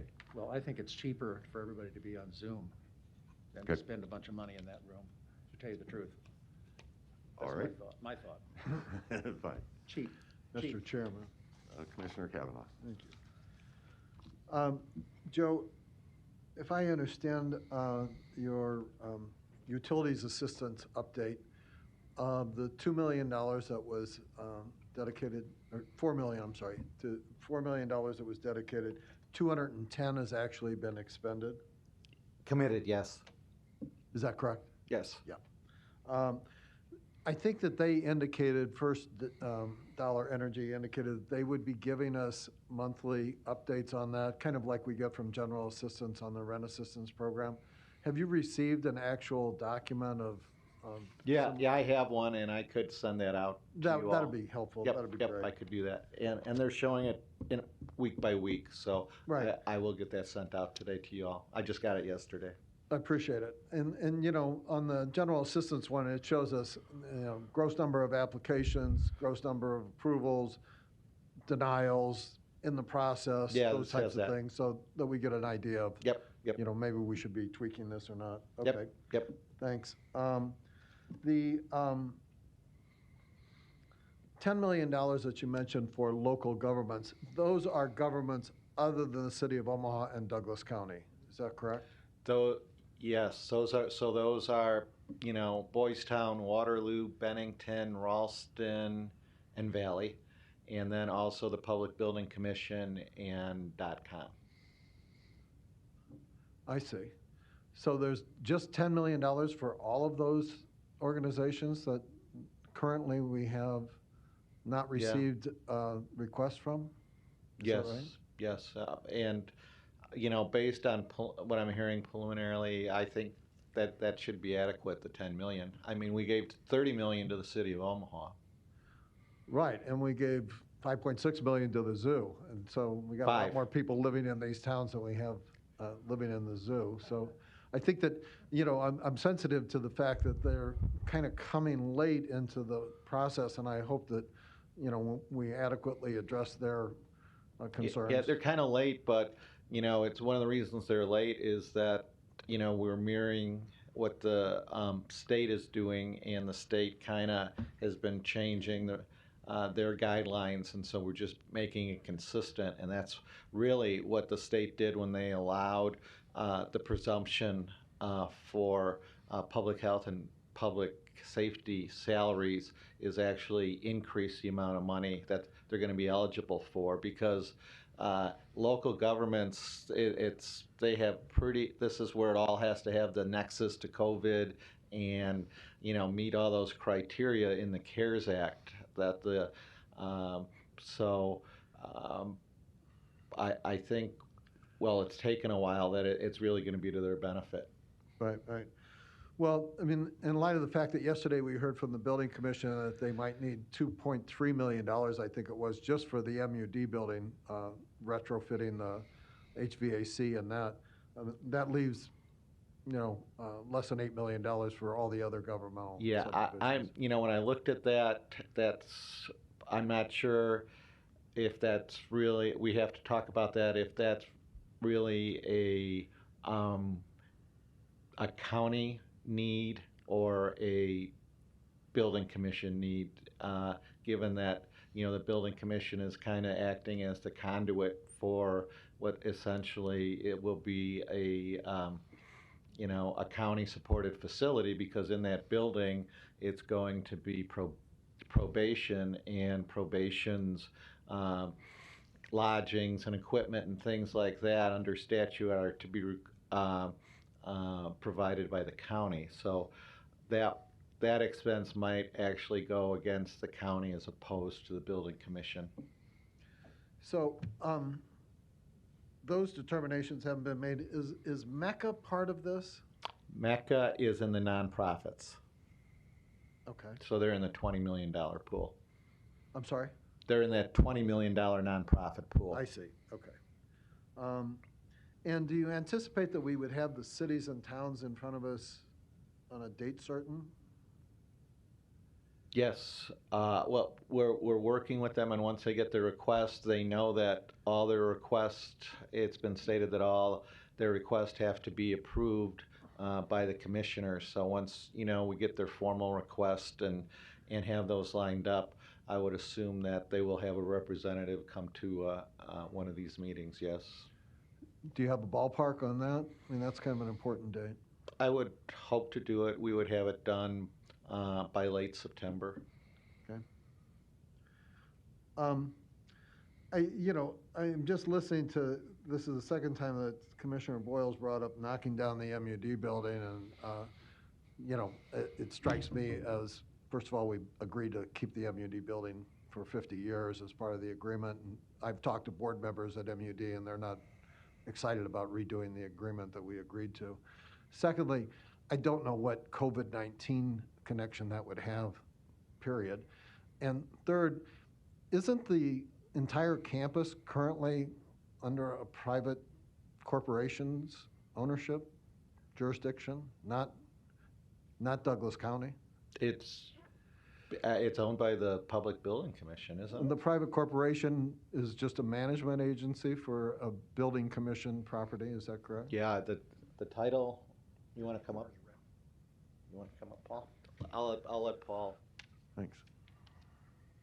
Good morning, General. Good morning, Commissioners. After yesterday, I know this is the best way for me to communicate with you without the mask. Paul Cohen, Omaha Douglas Public Building Commission. Good morning, Commissioners. Thank you very much for the time. Commissioner, the Building Commission owns the property. We are the owner. The 501c3, the JCDC, is the owner's rep on that property.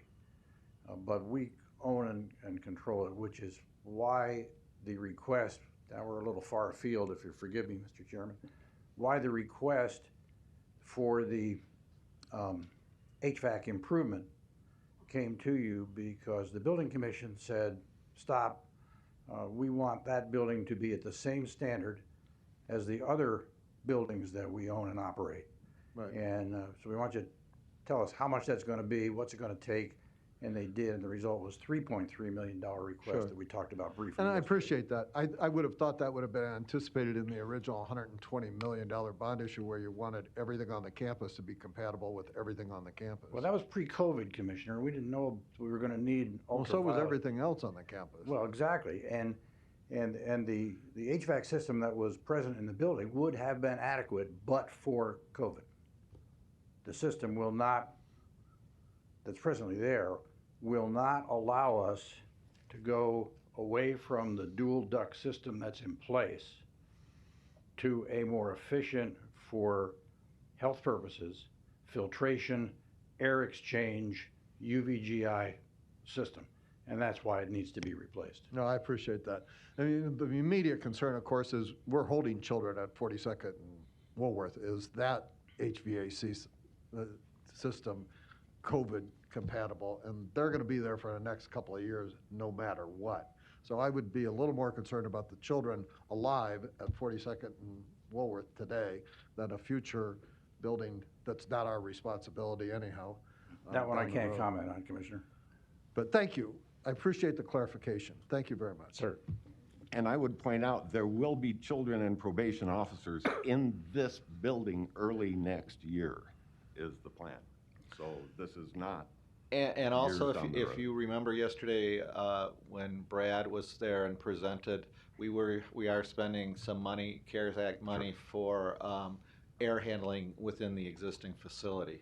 So we don't, in evaluating it, it was determined they didn't need a whole new HVAC system, but there are expenditures to improve the air handling within the existing facility also. And that's where the children live and eat and sleep. This other building is where they may go for a hearing or something like that. But where they're living, the residence is at 42nd Woolworth. Yeah, and That's that'll important. be at our next meeting is when all those CARES Act expenditures for the children's facility, the detention facility, will be on the agenda for approval at our next meeting. Thank you. Thanks. Okay, Commissioner Borgeson. I just wanted to take a moment, and I don't see Adi on the line, but one of the things that I wanted to do was just, again, give a shout out to our health department and Dr. Poor for her leadership during this whole pandemic. And while we sit and wrangle with the CARES Act, there's still work that's being done. And I had asked her last week what the numbers were in terms of like PPE distribution, and it's very interesting. And again, the work that they were thrown into doing over this pandemic, during this pandemic.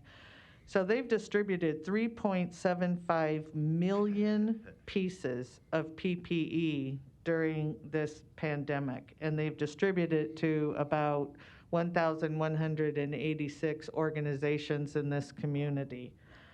They have an information line, which again, they created for the pandemic, and they have taken well over 20,000 calls. The majority of those, about 17 or 18,000 being English speaking, 1,482 in Spanish, and 39 in other languages other than English and Spanish. And the navigators that they set up, again, this is a very specialized team, and they've received about 1,147 referrals where they actually follow up with individuals within their homes to see what their needs are once they've become isolated, to see what we could help them with. And so the most common needs expressed of those people who are working with our navigators, again, during the time that they're isolated, are the utilities and the food and the rent and child care. So I guess my point to all this is while we continue our discussions on the CARES Act dollars, which is going to very good things in the community, there's still work being done on the ground by our health department on a daily basis, and I just wanted to give a shout out to them. One of the things that I will be presenting either at the Monday meeting or have them also come to the board meeting is looking at some type of a distribution to the food pantries. And it was brought up that some of these nonprofits that have food pantries may be already receiving money, from us through the nonprofit dollars that we had given already. So we would have to figure that out, but that might be something that we want to look at in, again, distributing it strictly to the food pantries and working up a program like that. And Erin isn't here anymore, but I gave it to you, I asked her for the pantries and the zip codes and who they served and all of that, so we'll be working up that program as well to see if it's something that we should be looking at. But again, the dollars that we have set aside are doing good things for those in need in our community. and as well as our governmental bodies. Yes, and just to remind everyone, we did allocate $13 million to the health department, which Yes. is funding a lot of their initiatives from the Yes. CARES Act money. Yes. And that's why I brought it up during CARES Act, because Yes. it was germane to the CARES Act conversation. But again, I just wanted everybody to know those numbers, and at some point, we should have Dr. Poor come and give a Absolutely. more in-depth briefing, but just wanted to give a shout out to all of them. Very good. Thank you. Commissioner Boyle? I want to briefly mention, I saw on the news that there's a wave of evictions coming, that apparently the national order not to evict has expired, and they said about 150 people. They looked at the cases that are filed in Douglas County, and there are about 150. And I wonder, I think we need to alert somebody about it. Go ahead, I'm sorry, I don't mean to do that, but if you have information. Thank you, Mr. Chair. The Metro Area Continuum of Care for the Homeless has just been granted some dollars to address that issue. And so there is talk about that and work being done on that. That's happening right now. Okay, and of course, the records of evictions are public records, so they could actually go look at them and contact those people. And then I want to mention again, that Daniel Padilla was here, and it's an amazing organization on really the same level as what the hospital's doing, but Lending Link and Daniel Padilla in South Omaha, they're going to expand their services, but they, compete with these people who loan money for 400% for a week, and they do charge 5%. They also have an angel program where if somebody can't afford it, they give them the money. So, but that's called Lending Link at 24th and L. I wanted to ask about the data processing facility. I haven't been in it for years, but it seems like it's really, I guess the best way to describe it is kind of a dungeon. There's not a natural light and anything. Has anybody ever talked about doing anything about moving them or improving their state? What? Who, .com, are you talking about? Yeah, .com? well, aren't they over next to the United Way building, or is that? They have a presence there and a presence down on the sea level.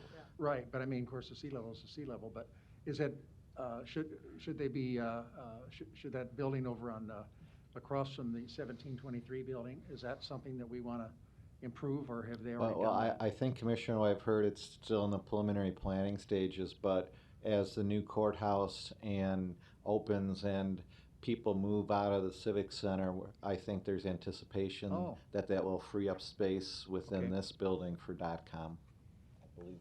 All right, well, that sounds like a winner to me.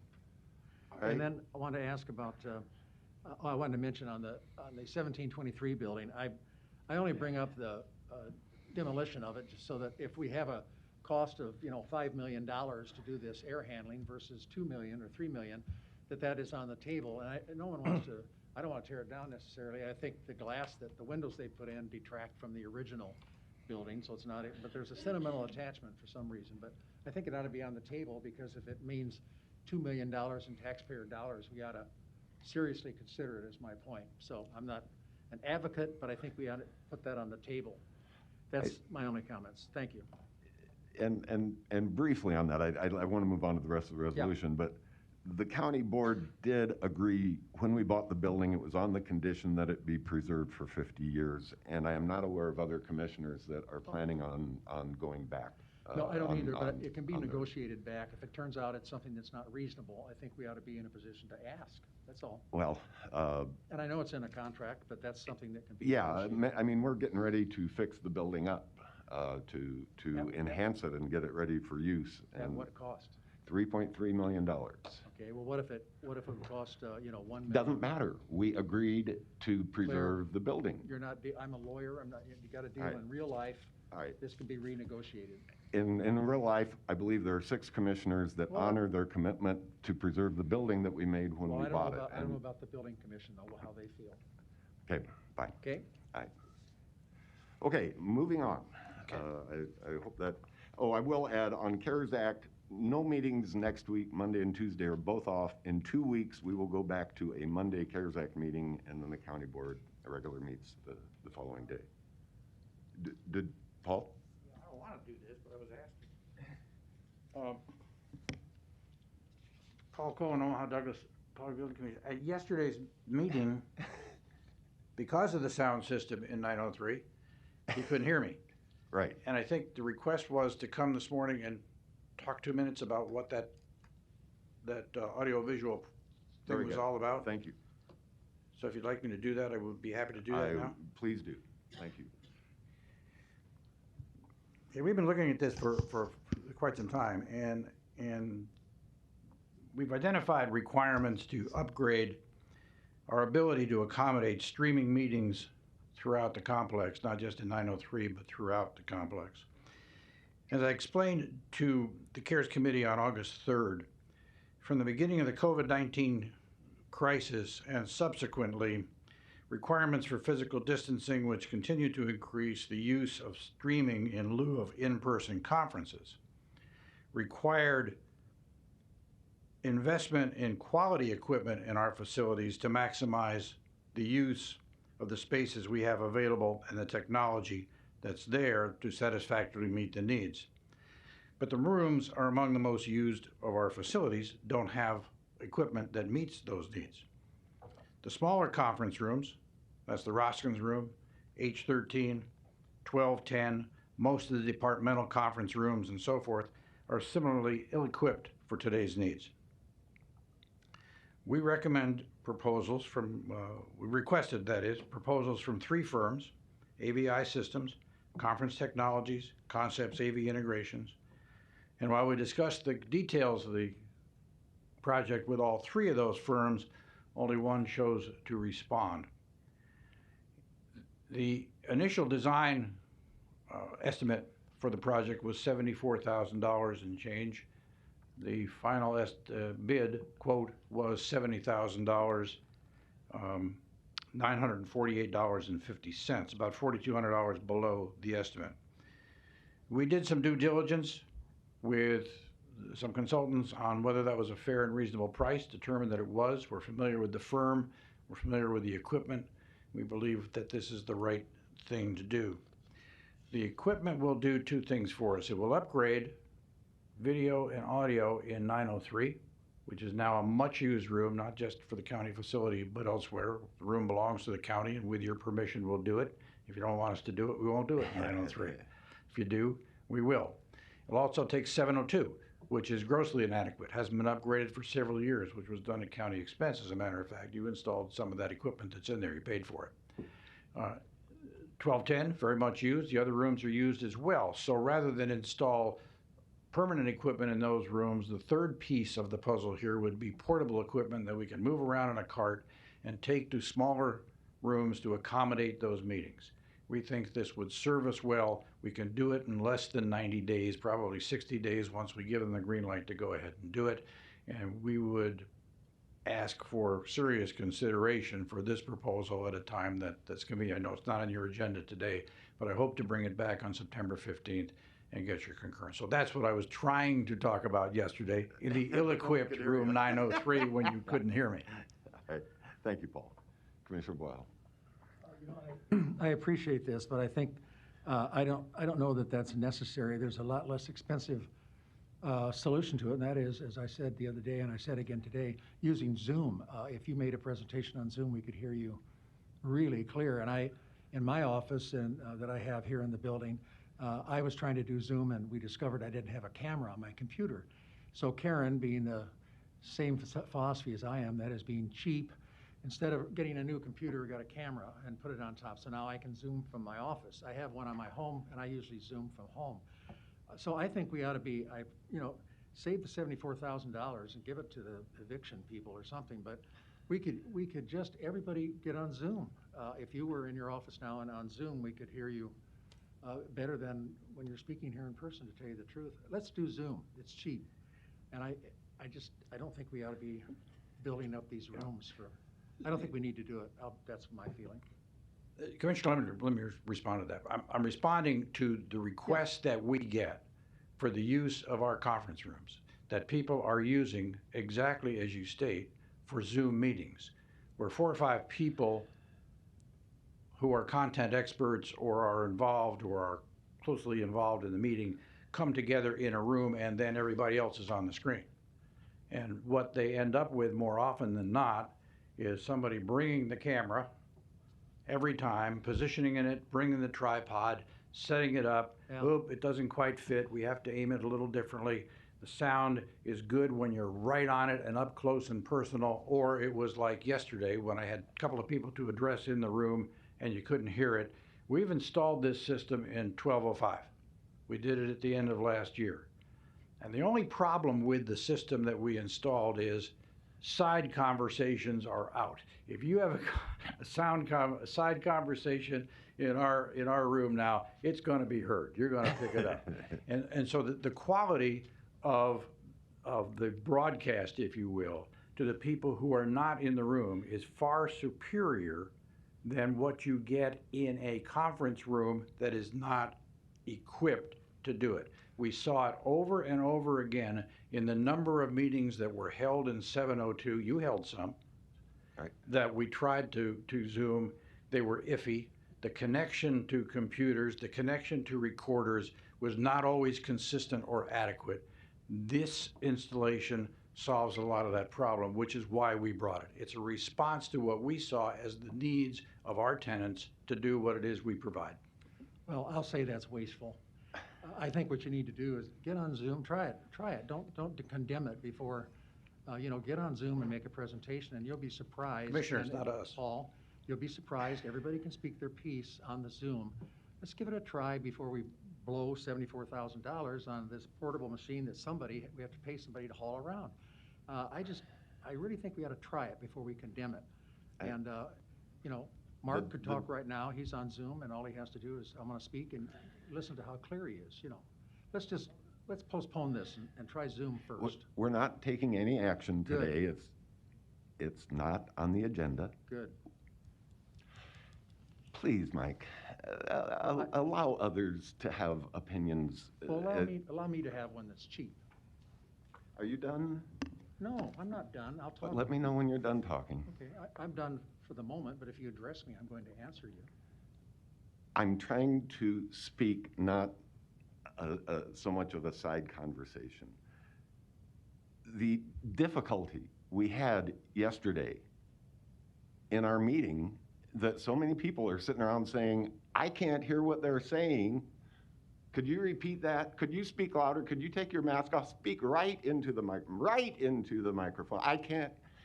That went on all day. We have the opportunity to address it. I don't see why in the world we think what we had yesterday was good enough when we have an opportunity to improve it. And it's not just for us.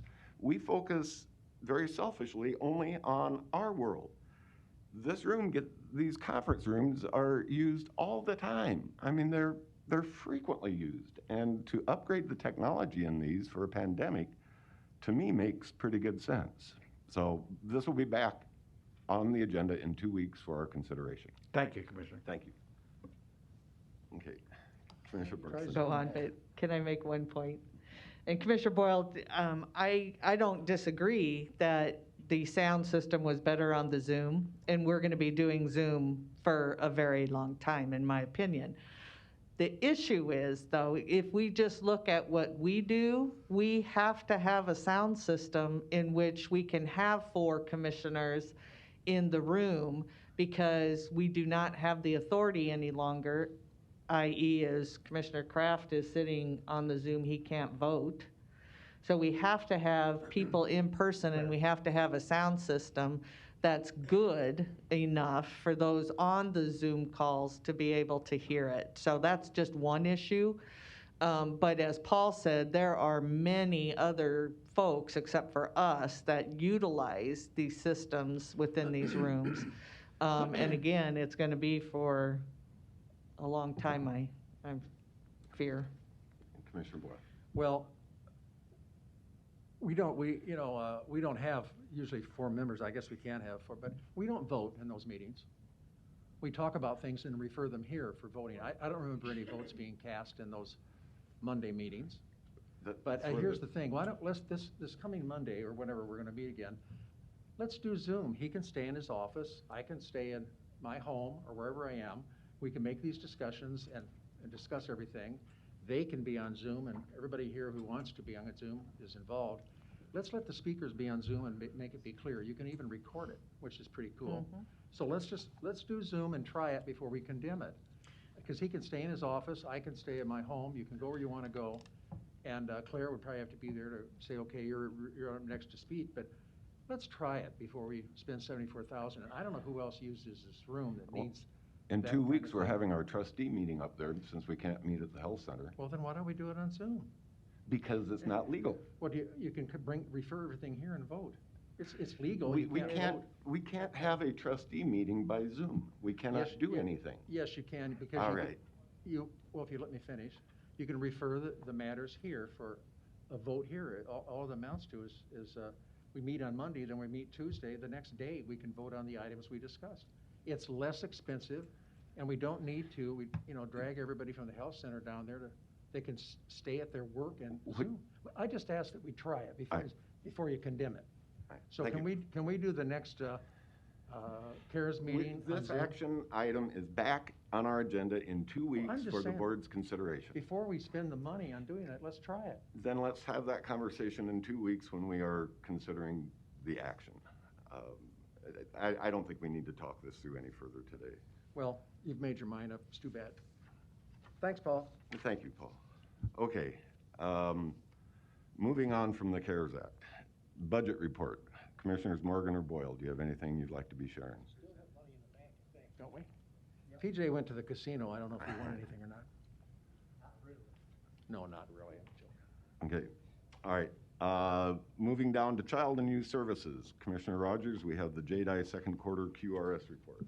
Yes. The floor over to you. Thank you, Mr. Chair. I have Ms. Michelle Salter, who's the JDI coordinator for us. This is the quarterly report from the makeup in there, so I'll turn it over to her.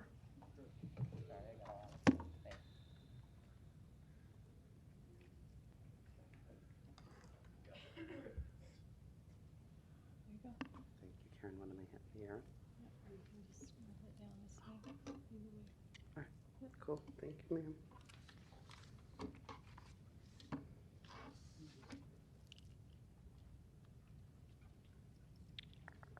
Okay, well, good morning. I am Shelley Salter. I'm the Juvenile Detention Alternatives Initiative Coordinator for Douglas County. Commissioner Kraft, I apologize. I did not know you would not be in the room. As far as paper copies, I can send all this by email, but also something I think you will enjoy is that our co-chairs have voted to go paperless. As a result of COVID, we have figured out that maybe we can, as the kids are asking us, work without paper. So we are going paperless. You have paper today. I don't anticipate, for the reasons you were discussing, an in-person vote until November. So if I come again before the end of the year, I'll bring them, but likely after that, the collaborative will vote and we won't have paper anymore. So today I am here to talk about our second quarter of our JDAI data memo. Let's see, and then just to remind you about our data disclosure, the information that I'm going to give you today was collected by Luke Cortese, who is our JDAI data analyst. We use it only for this reason. It is probation data. If anyone has any questions, they can ask me. We share a lot of this. It is public information, but not to be reconsidered for any other reason. Reminding again that there are 9 system points in the juvenile justice system, that in Douglas County, we are currently focusing on the first 5 at the request of your Racial and Ethnic Disparities Coordinator, Ajmal Binden. Just a reminder that a red coordinator has been hired in this county in an effort to find strategies to reduce the numbers of kids of color that are coming through our system, and that Ajmal is working right now on a study of Douglas County out of a grant that you all requested a few years ago that included hiring a red coordinator. There'll also be a study as to why racial ethnic disparities exist in our juvenile justice system. And they have picked someone to do that, and we are anticipating to get some information from that, hopefully, I would guess in the next 6 months or so. Also, with this data, I want to let you know that Commissioner Rogers and Joy Suter are the chairs of our JDAI Data Committee. They are working to build us the information that we're giving you today. We would like from all of the other system points. It's what helps us sort of stop the kids from coming to us. What can we do further upstream that's preventing kids? You guys had a lot of discussion today about mental health issues, and that's something that we see with our kids too. What are the things we could do up front that prevent them from coming to me? So our data chairs are working right now with the Omaha Police Department and your Juvenile Assessment Center to look at those two data points first to see what it is our kids are coming in for. And then what's happening to them once they are here. So together, we're working to create that for you so we can bring more information. And also, I know you had a presentation last week from DCYC and Kim Havakati, and so I'm gonna try to take an opportunity today to connect some of that work with the stuff you see here. Mary Vicek, Chief Probation, is my direct supervisor. Her and Kim are in constant contact about the work we're doing. Mary keeps me very updated on any new strategies that Kim is trying. And Kim and I have had hours and hours of conversation in the 8 months that she has been here. There is a lot changing in Douglas County as a result. And I know that COVID too, giving us all reason to work a little faster to find better outcomes for our kids. So for today, again, only talking about the system point of detention. We've talked about this several times. I know you all know what it is. For someone who might not be watching, this is our racial ethnic disparities funnel. When we're looking at juvenile justice reform, this is one of the ways that we start to see what might be happening in our system. So we look, and we're going to use again African American youth as the example here, because that is the youth that we tend to target in the strategies that we're using. We see them most, so trying to figure out what specifically these kids need. Being 12% of the population of Douglas County, African American youth are about 48% of law enforcement contact. Through the work of Commissioner Rogers and Joy Suter, we now know that OPD's #1 category for arrests for kids is larceny. So some of you might understand that larceny has a few charges underneath it. It'd be the thefts, things like that.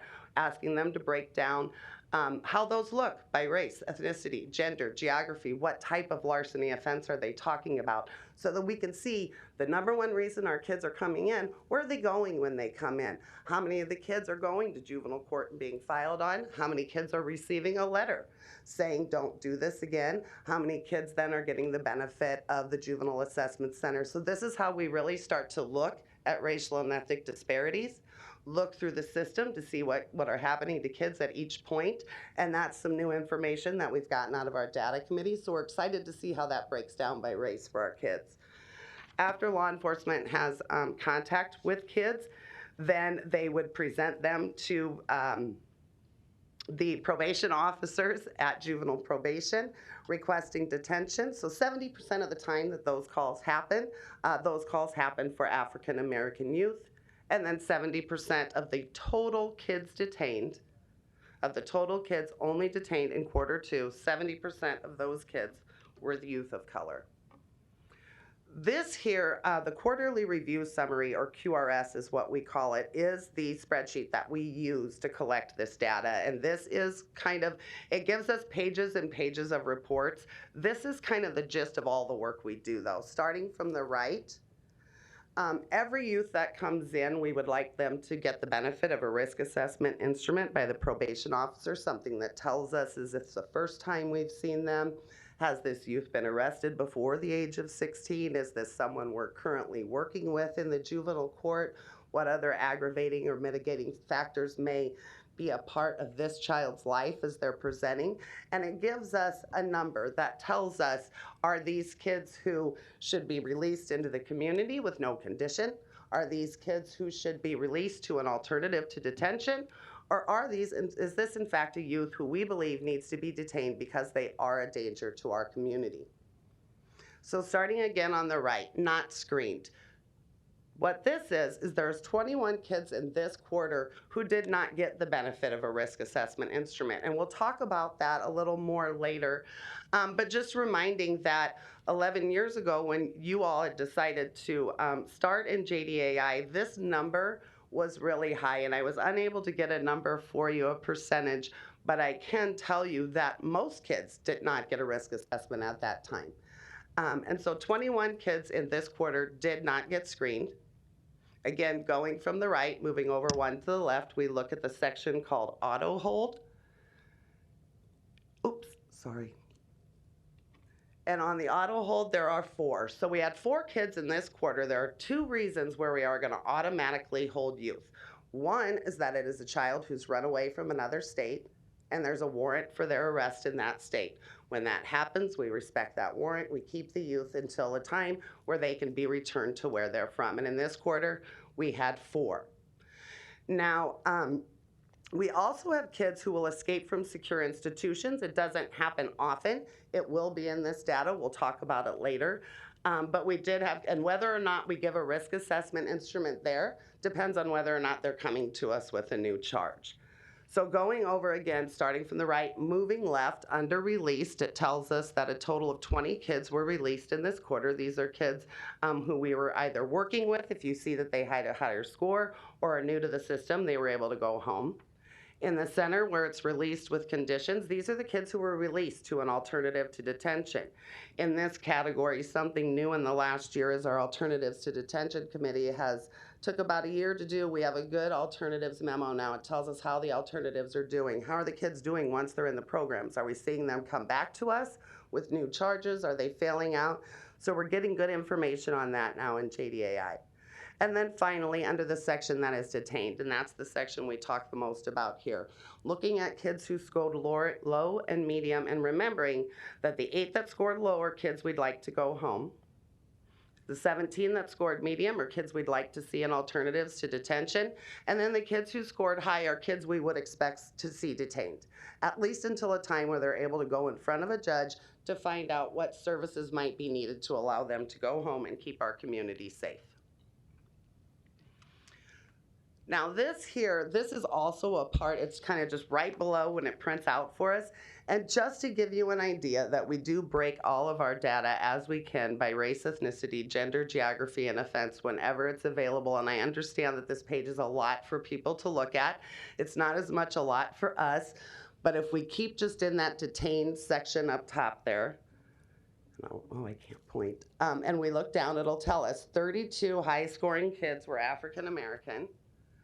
8 high-scoring kids were Latino, 4 were white. On kids detained, telling us that 10 of the kids detained who scored medium were African American. It's just more information that we have that tells us when we're looking at strategies, if I know that 10 of the kids are African American, kind of like we were talking earlier with the mental health, do I have the right people to respond?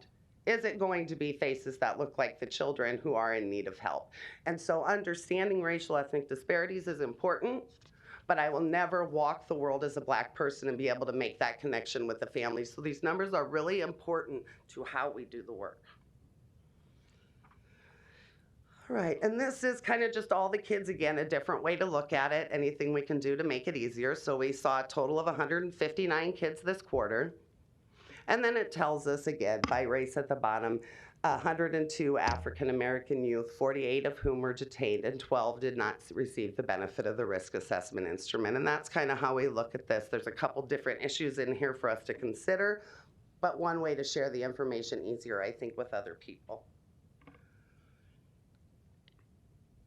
Okay, so we did have 138 kids who were given the risk assessment instrument. 4 were detained because of that auto hold we talked about. 21 were not brought to probation intake. All of those kids were detained. When we look at why those kids were detained, one of the things that obviously sticks out is that 18 of the kids were court ordered to detention. There is 1 who had lost an alternative to detention, and then 2 are those YRTC detainers. So talking about the YRTC holds again, these are theoretically auto holds. We must detain any youth who escapes from a secure institution, which in this case is our Youth Rehabilitation and Treatment Center. Depending on whether or not they have a new charge, tells us whether or not they're getting the RAI. So these kids did not come in with any new charges. They were located as escapees, so there'd be no risk assessment, and they would just wait until we can get them transportation back to where they were from. And the issue of court orders, just to take note of that number, and this is something else that we're exploring at this time. This is not easy data for Luke. For us to find out which hearing kids were in, to know where they were detained from, to then go back and read the court orders or read their probation files to try it, to get it is not as easy. So one thing that we have going, and I'm not sure if Greg Hepburn Jr. explained this last week when he was here or not, but Greg is the expediter for the Douglas County Youth Center. You guys have heard for many years about the 11 o'clock calls that we have for kids who are detained. The county attorney and the public defender, as the co-chairs of our case processing group, have worked with Kim Havakati, Mary Visek of probation, and Greg, that we have found a way that we think we can make Greg's role more efficient, a way that he'll be able to collect this information for us easier because it could be obtained at the court hearing instead of us having to find it days or weeks later. When kids are detained without the probation process, we have two ways, and this is way too in the weeds, I know, but we have two ways that we double check to make sure that we have gotten all of the youth considered. And one of our secondary checks that we do is where we locate these kids. They didn't come through probation, so we'll see them on a detention list or we'll see them on the detention population, and then we have to go back and figure out what happened, why they're here. So really excited about the work that the county attorney and the public defender are doing with Kim and Greg, and I'm hopeful that that will be something that goes really to our length of stay. The calls are not meant to reduce the population of the youth center. They are meant to start conversations about kids amongst the legal parties to say, this is what we're going to need at 2. And then at 2 o'clock, if the youth remains detained, this is what we need for him to go home or her to go home. So we're hoping that the use of the Douglas County Expediter, we've finally gotten to a place with those co-chairs and with our detention hearings that it's going to hopefully move our kids faster, and that Greg will be able to collect some data that's not as easy for Luke and I to be able to get. Okay, so slide 9. 134 youth were given the risk assessment in this quarter that we've discussed. 69 kids were detained in this quarter. 45 were released on conditions, 20 were released. The average daily population of kids in the youth center for this quarter was 46.6. The total population was 77.9.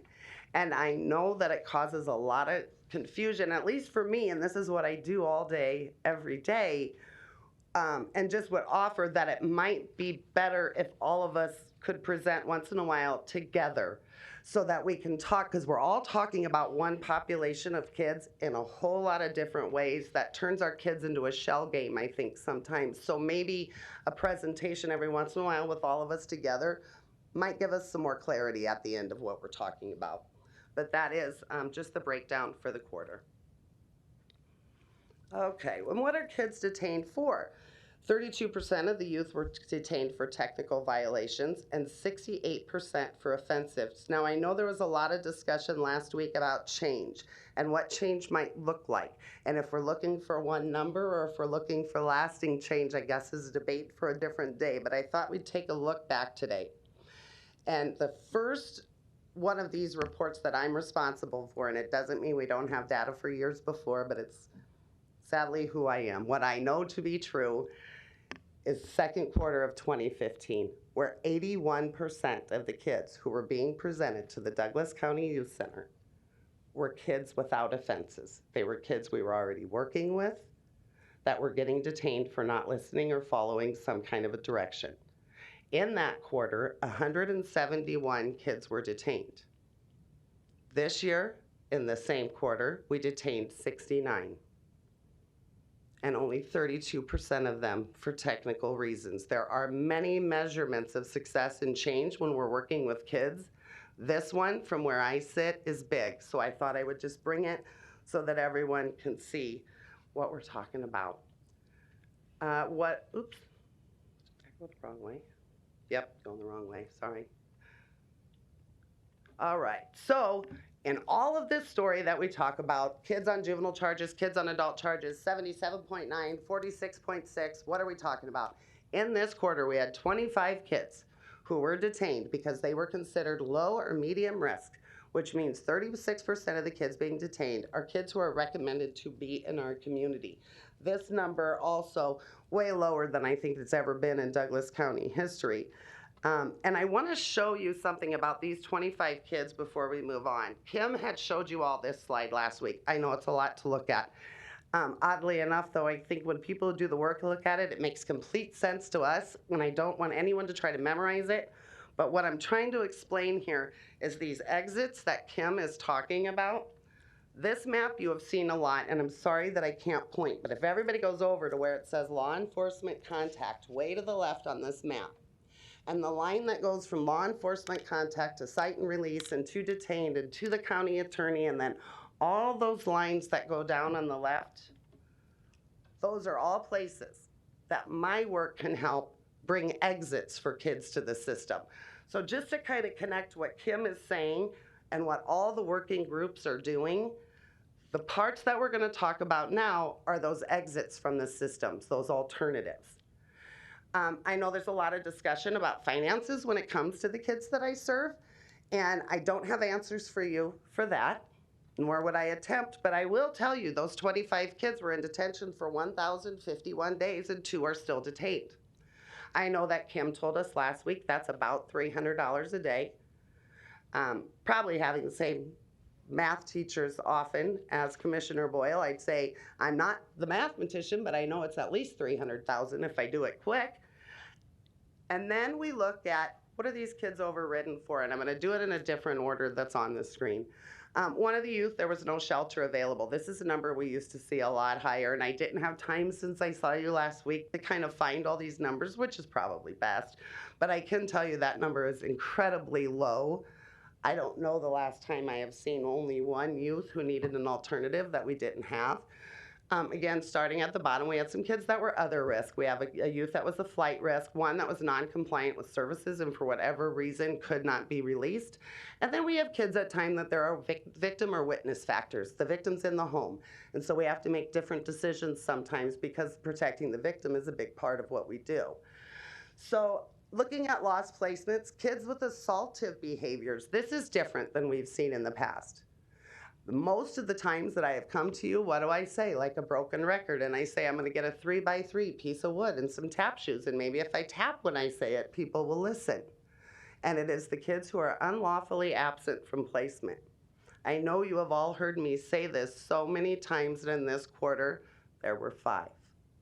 That goes to the work that the probation department has been doing on kind of same thing there. How do we push these kids kind of back to make sure that we're doing it right? So as probation has been working to teach their staff how to find drivers of why kids are having criminal behavior and to staff cases before a child goes out of home, a probation officer will staff with their supervisor who will staff with other supervisors. We staff as a team, kind of like we did in child welfare. When you were going to remove a child, you would call all your colleagues who has time, and their job was to tell you what you were missing, what you haven't tried with this family, and that's something new to probation, to have these kind of staffings, good conversations that are keeping kids from going out of their homes.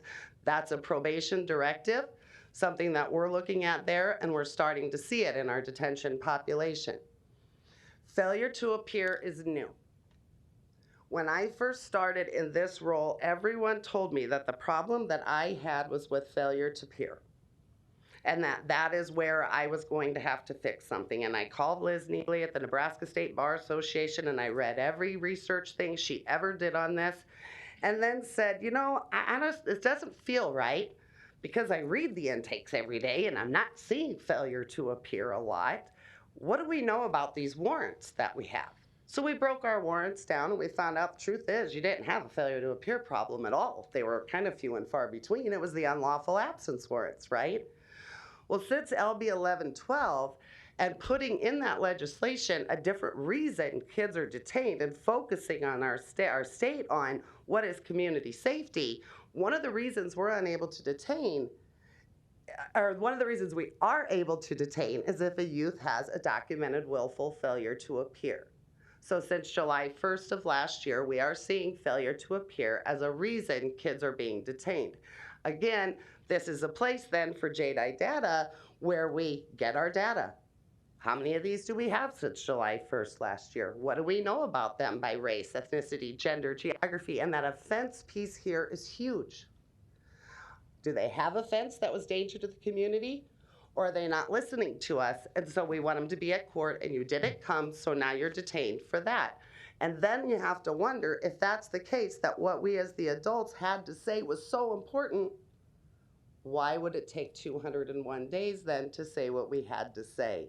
So if we're going to violate kids or detain them for failure to appear, this is a great place to strategize to say, again, the work I'm talking about is not about the kids and families changing anything. This is about us changing the way we do our work. And if it's so important to detain you that I need to speak to you, then I have to do something about how many days until I do finally come speak to you.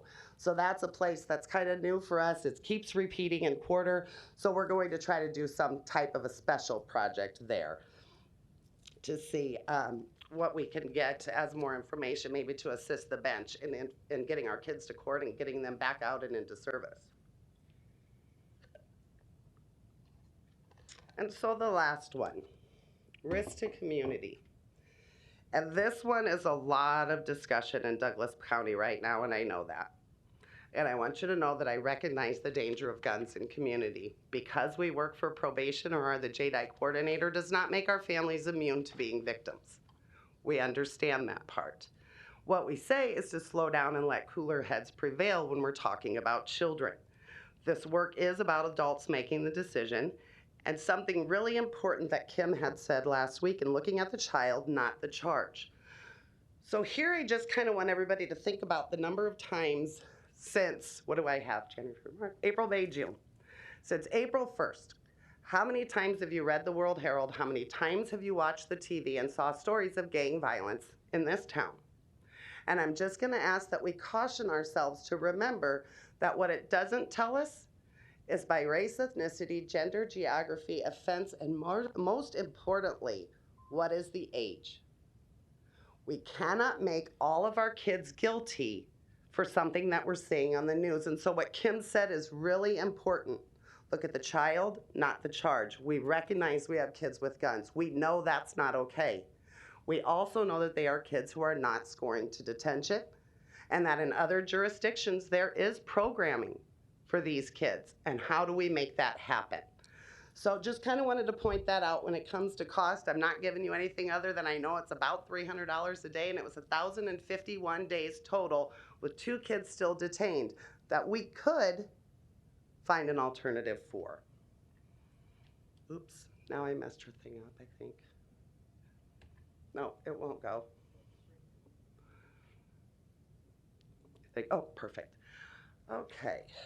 So then, so in JDAI, we have a couple target populations when I started. One is kids with warrants, which we broke down with our data, figured out what we have, and made some changes on those to look at a difference. The other is racial and ethnic disparities. Our length of stay is pretty constant discussion around here on how long it is that it takes for kids to get out of the youth center. So on the left, going from that second quarter 2015, you're right, it's 45 days. It was 32 then. Our length of stay does continue to increase at times. A lot of it has to do with the 6 kids with guns because they are on juvenile charges. Just because a youth is arrested with a gun does not mean it's an adult charge. You could be in possession of a handgun, not hurt one other human being, and be charged for having that, and it could be, right? And so they'll sit a little longer because there is something going on in our community with gangs and guns that's important, and we have to know that our kids, how they're connected if they're not, and that they're safe if they leave. Our length of stay is longer. And then on the right, and this is something that I know is very important to Commissioner Kavanaugh, and I hear you talk about it often, and that is the rate of kids of color that we see. And I don't know any other way to offer from the one system point when there is 9, except for to show you that in the second quarter of 2015, it was 85%. And it is 88% now. I'm not denying that, nor am I denying that there is still an issue in our county with this. But when I see that 5 years ago, that meant 141 kids were detained, as opposed to 61, then in the work I do, I know that at least something's changing and that this is common. There are a lot of things that happen in reform that are predictable to the people who do the work. As your detention numbers go down, the rate of kids of color will increase. Kids with adult charges is not unusual as kids start to leave. They are things we need to look at system points before us, but we are aware they exist. And it is still the population that we consistently try to work towards. And then warrants. So on this one here, as you know, warrants were a target population. So this is just to show you what it looks like over time. But I'd like to point out this quarter four from last year, or really all the quarter fours, at a strange phenomenon that happens in our field that I want to tell you about, and about kind of a new one that we have. And that is that, you know, actually this next one might show you a little better. Let's do it on this one, technical violations. Either, I guess it doesn't matter, they're both about the same. But you know, what we see around holidays in the child welfare field is not as many kids are removed. Not making a judgment, it's just true. We tend to see that same thing happen when it comes to detention and holidays, that the adults will do things to say, what can we do, what can we do? And it seems that the last time I was here was, I think, March 10th, and then the following week was St. Patrick's Day, which was canceled, and I've pretty much been home ever since. We kind of have a COVID phenomenon that's happening here, where people are having increased conversations about kids and their movement. And can we move the youth now? Have they been quarantined long enough? Do we know what their temperature is? All of those things are making for changes on how we work with kids too. So I'm kind of anxious to see over the next year what COVID season will do to our population at the youth center as the adults start to understand that, is this child a risk to our community, that he needs to be detained, or could we find something else? So it's just something I noticed looking through. We all know that in child welfare and with detention, that at the holidays, something happens. And so I'm hopeful that this will just something happen for us too. Average daily population, second quarter was 46.6. Again, this is all juvenile. None of this includes any adult population. So in 2016, in this quarter, that population was 70. In 2017, it was 70. 2018, it was 58.9. 2019 was 57. And then in this quarter, it is 46.6. On the kids for juvenile charges, average daily pop, again, same thing for the course of the year. We have seen reduction in this population. And so that's where my presentation normally ends, and I promise to be as fast as I am and not to sound as preachy as I can.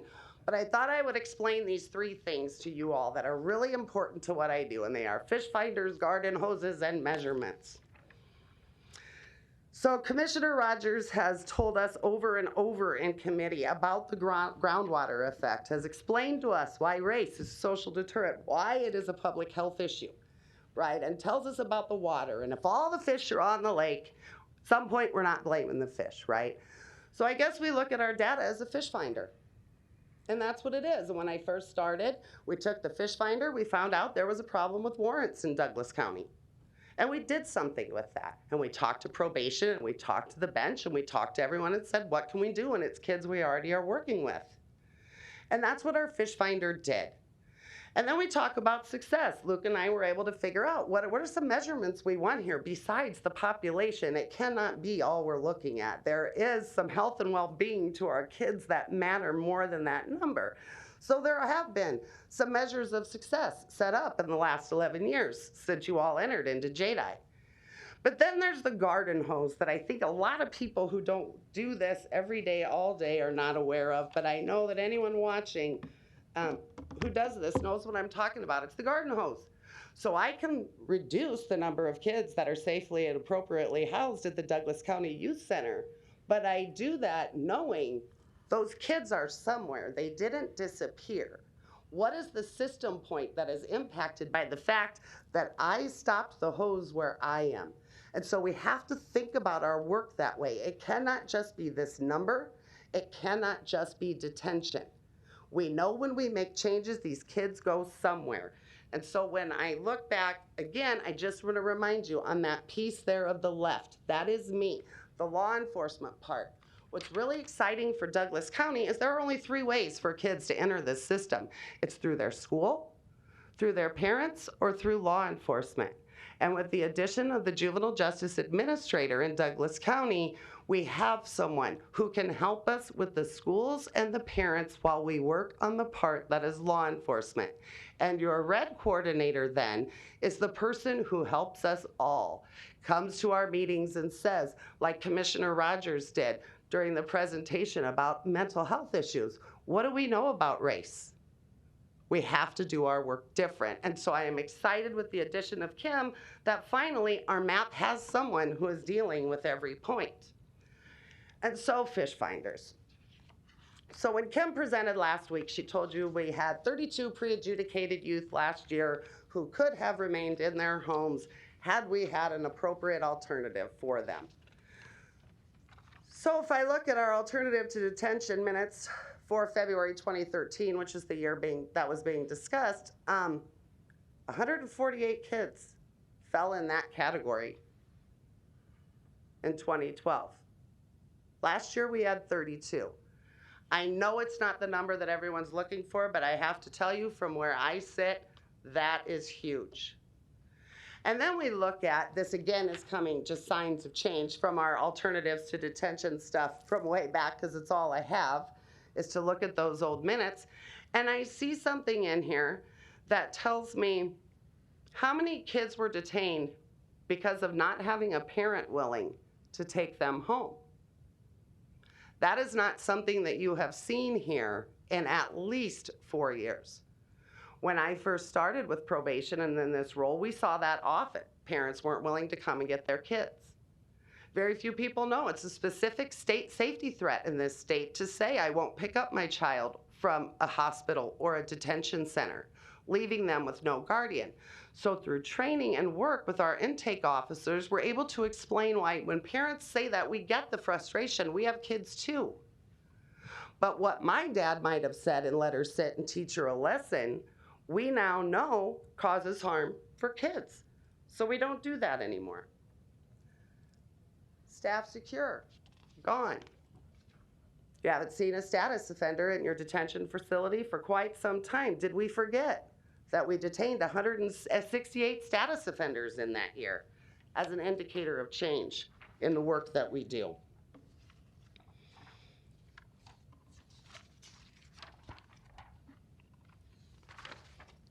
And so again, the population under JDAI, the kids charged as juveniles, has declined since 2013, and it has declined dramatically. We found our first set of fish. For the kids who remain, that 25, many strategies can be considered or implemented for them at this time to eliminate the need to detain them.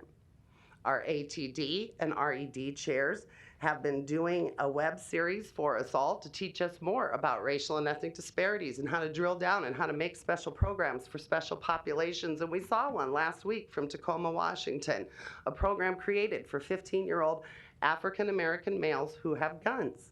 We can do that here. And when talking about whether or not our programs are working once the kids leave, know that Kim and Mary Vicek both, it's priority for them.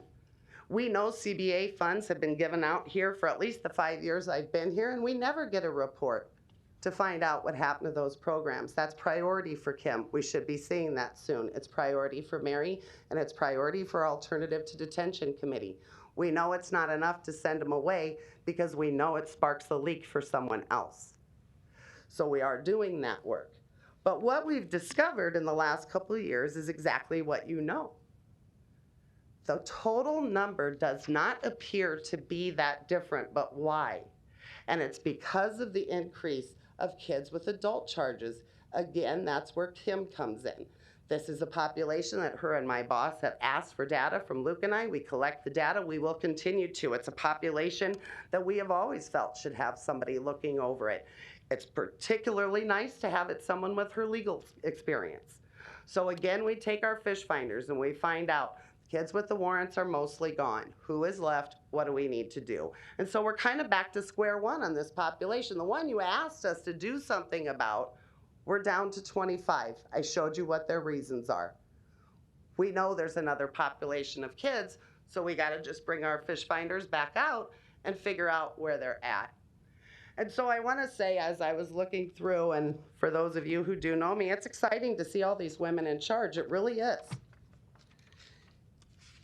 And it's hard sometimes to look back on something like this, a memo that I found when I first started. By the way, all this comes because something's wrong with me. When I first started, I needed all of your minutes, all of your presentations put in an order by date so I could find out what happened before I came.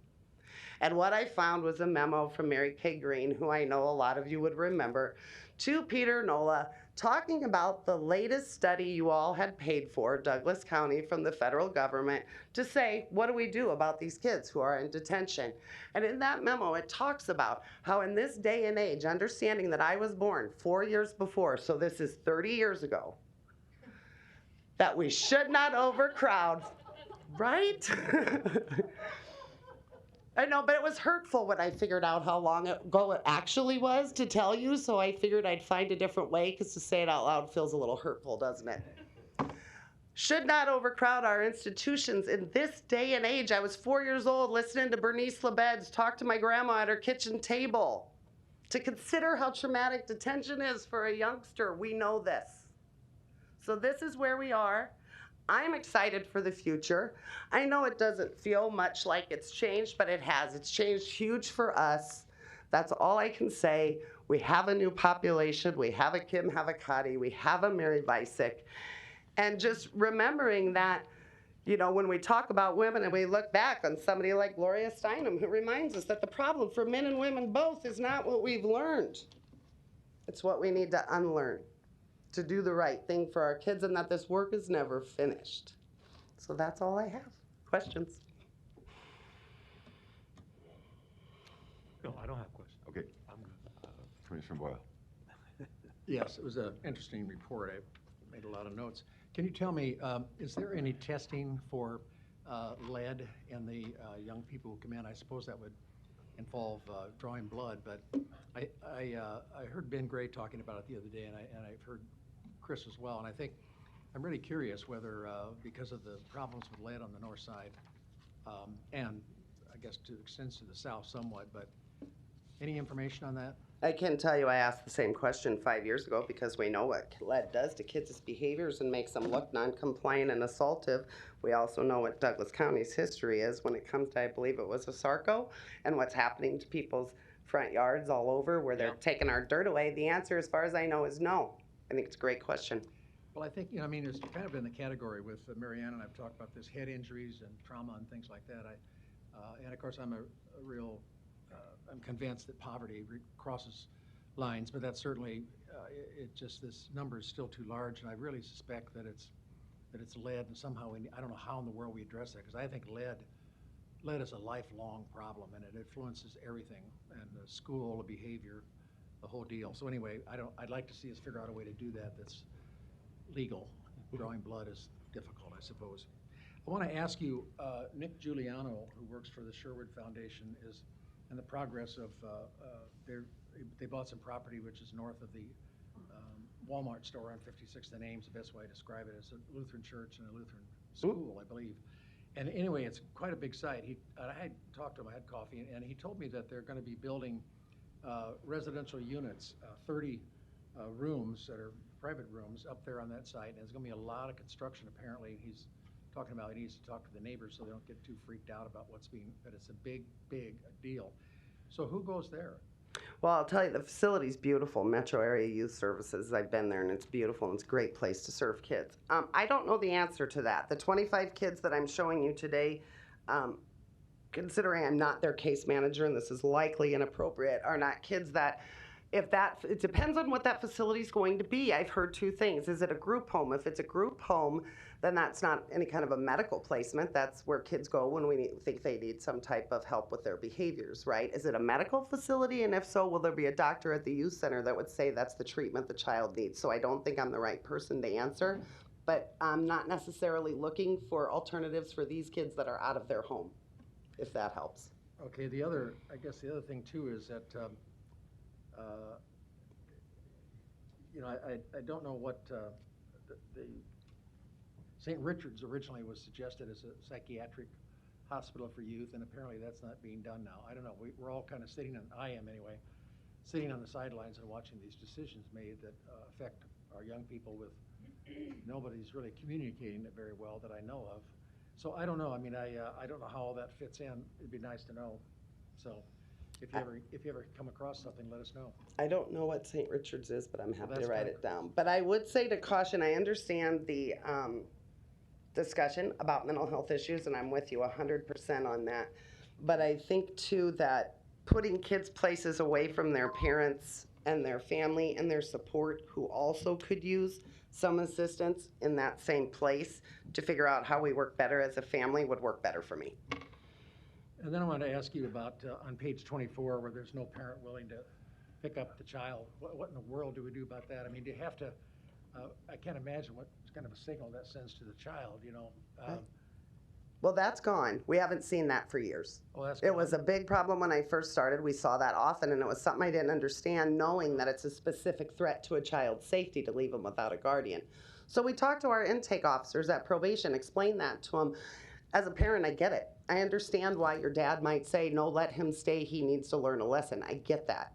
In 1973, all of our parents said it. We actually probably would have said, don't call my dad. He's not going to come get me. Yeah. We know it's different now. Well, I mean, I think that's, you know, that kind of a situation is kind of not all that bad. I mean, my dad's not going to come get me. This, to me, is something like they're not wanted. I mean, this is, the dad's just not angry over what they did. The dad has no use for this child and wants to get rid of him. We don't have that problem. I don't know that I think any parent has no use for their child and wants to get rid of them, but I can say that under the best circumstances, which would be my life, parenting teenagers is difficult. Oh, yeah. And so sometimes out of frustration, you know, even on your best day, you Okay, can have well, it. that's fine. I thought it was a big deal. I misread that. No, it was a big deal that we would detain kids for that reason, because that's not a threat to community safety, that your dad is mad at you. It's a big deal that we don't do it anymore. Yeah. It was commonplace when I started. We saw that often. And through training, we just don't see it anymore. Well, I think the racial disparities are a continuing problem, obviously, and I think a lot lead and I think poverty and all those things have a lot to do with it. And I just, you know, I just think that, and we need to figure out what continuing problems there might be from lead that are leading to this. So, Okay. Thanks. Good All right. report. Great report. Very good. Further questions or comments? I have questions. Commissioner Kavanaugh. Thanks for this. Every time you do this, it gets better and better. So your grandmother would be very proud of you. Oh, thank you. And you're right. I keep coming back to the same metrics because the needle doesn't seem to move no matter what we do. It's almost like, you know, with your fish finder, you're just finding different fish.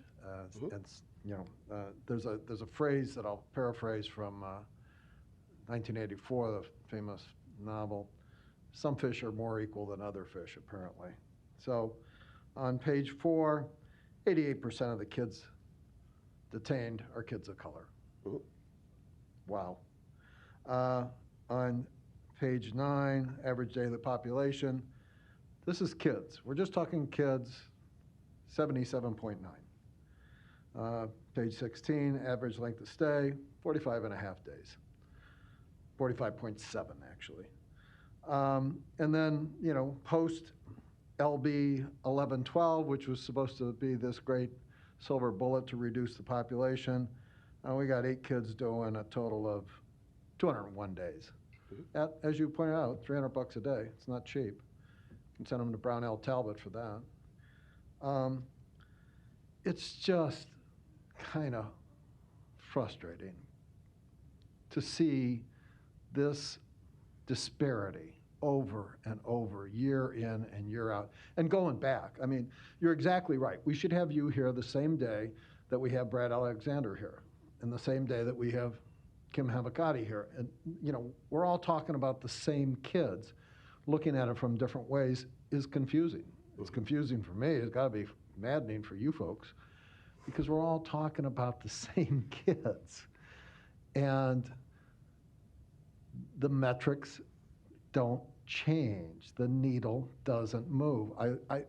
I'm all for these programs to get kids out of the system and to make it better. I keep seeing this event horizon, and it never gets here. It never gets here. It never gets here. The stuff we're talking about always seems to have a future tense to it, or it's going to involve meetings, or a committee, or a report. I spent 9 years in the public defender's office sitting down with, a large part of it, children in a room who had problems in juvenile court, trying to solve their legal problems. And our guiding principle was, get your kid out of jail. Get your kid out of jail. Reduce that population by getting your kid out of jail. There's a million ways to do that, and a lot of good lawyers over there doing that today. They're actually having probably as much effect as anything that we've heard about in terms of these programs or anything else on a kid's life, because while they're in there, they're not progressing. It's problematic because if you get them out of jail, where do they go? And they're not going back to straight families a lot of the times. They're not going back to any families a lot of the times. So how do we deal with that? I got a kid, it's a swimmer, goes to swim practice at Omaha Boys, Omaha School for Boys on North 52nd Street. Yeah, gorgeous campus, huge. I drive by Boys Town every day. Gorgeous campus, huge. So, having new stuff like Commissioner Boyle was talking about, that's great. We've had huge stuff for generations, for 100 years. It doesn't seem to move the needle. I mean, if we could bring Father Flanagan back here from the beyond, oh my God, he'd have another heart attack, because it doesn't seem to change. We're spending, if you go back to, where the numbers were higher, we're spending way more dollars today than when the numbers were even higher.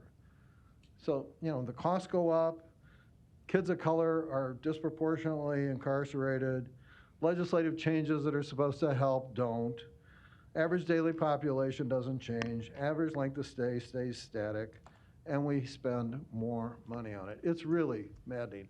You're the canary in the coal mine. I mean, I'm not saying anything other than good things about your report, because it tells us where we are. And if you were going to add one thing to a report going forward, and I know politically how tough this is, it would be after you have the conclusion page where you go change, have another page that says no change. Because these things are not changing. These percentages of kids of color are not changing. These percentages of kids in detention are not changing. We may change definitions, we may change categories. The numbers that we're talking about aren't changing. And I've been watching this now for years and hearing a lot about these programs, and now this new kids jail that we're going to put up that's now going to be expanded, Commissioner Boyle says at the behest of Mr. Yanni, to 92 beds. That's a change in the wrong direction. So I commend you for doing this, and Kim Havakati and the folks at the youth center, you're doing good work, but boy, it's frustrating not to see substantive change in this community. We can do better than this. Thank you, Commissioner Borgeson. Yes, thank you very much for your report, and my eyes are looking at it a little differently, and that is there has been change, and you pointed it out, definitely. I mean, just go to page 16, when we had 141 kids detained, and we're down to 61. So again, you just said, when you came, the issue was those with warrants, and we addressed that. And we still address it. I mean, it's not like we just toss it aside and it's done. We continue to work on it. But that right there shows you in black and white the progress. Are we done? Heavens no, we are not done. But we have made progress. You're now focusing on those that are charged as adults, because we see that number, and we need to understand what all that means and what is needed in terms of programming. Here's what the problem is, in my opinion. And yes, I've been on this soapbox for a very long time.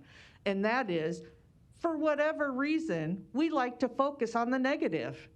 We do not want to talk about the positive. And so as soon as that changes, I will tell you, I have no doubt that things in general will change. If you look at, think about it, your news is all negative. Your papers, media is all negative. Your social media has become almost all negative. If we were to accentuate the positive, this conversation would shift for some, not all. Some want to focus on the negative and continue to focus on the negative. You just brought to us the positive changes that we have made over at our detention center, which then does go out into our community in helping our youth so they're not sitting in a detention center. Is our work done? Heavens no. We still have work to do. And that's what we're doing. But again, I think if there is some way, again, to continue to bring to us the positive changes that we have seen in a clear and concise way, which is pretty darn clear and concise, in my opinion, of what you've just presented, I think that's a good thing. And I have a lot more. This is just because I saw very little last week and thought, for the same reason, we have to stop the negative. And another thing to realize is this kids on adult charges, this has increased a lot in the last 5 years. And I need us to really have the cooler heads on this. I got a few calls this week. One from my daughter. That guy needs to be in prison for life, doesn't he? What guy? What are we talking about? Well, my friend Bridget says he should be in prison for life. Okay, well, first of all, who is he? That kid in Kenosha. Okay. The kid in Kenosha that walked down the street and killed 2 people. Okay.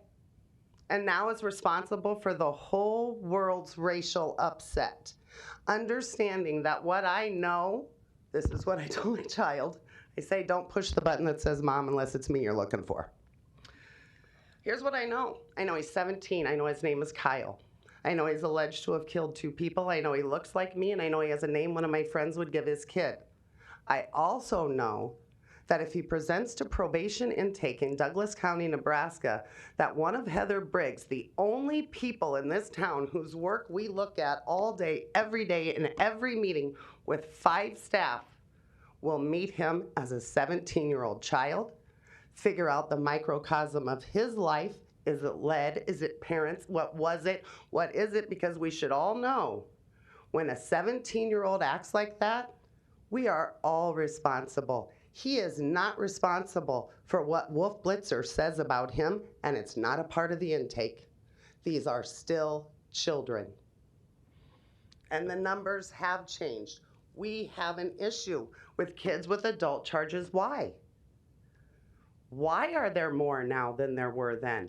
Why, when I started, were there 5 or 6 kids on adult charges, and now there's 30?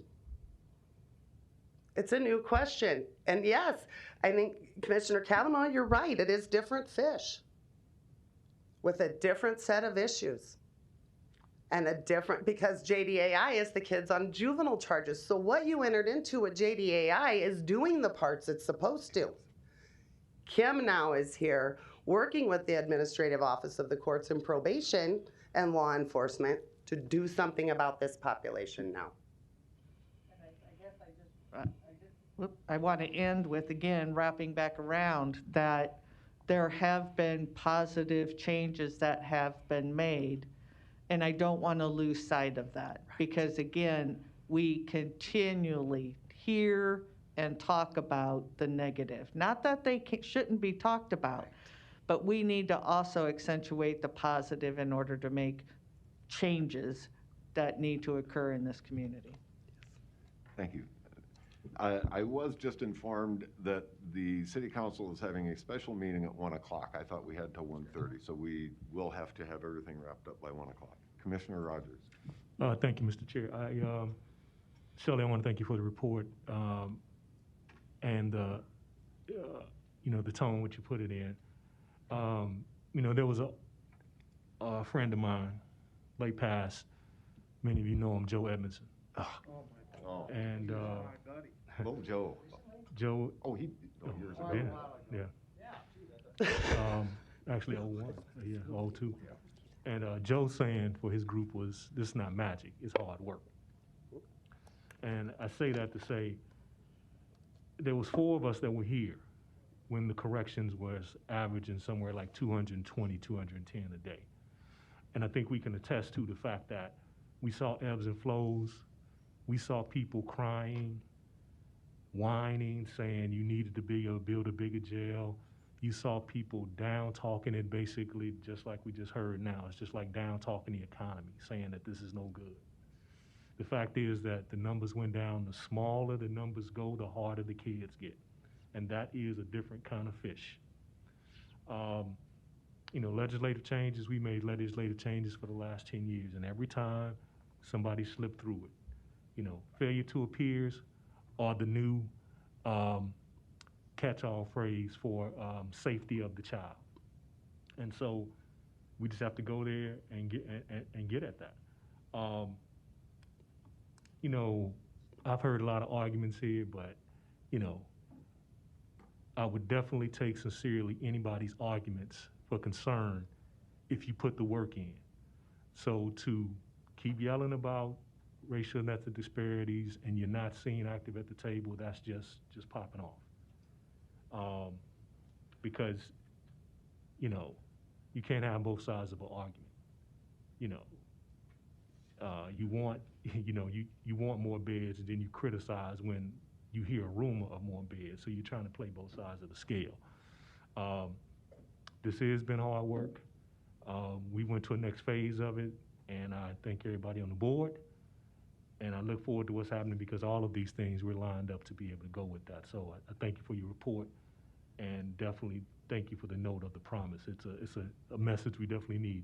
Thank you. Indeed. Thank you. Commissioner Boyle. Okay. All right. Very good. All right, thank you. Very, Thank you. very much. Yep. Yes.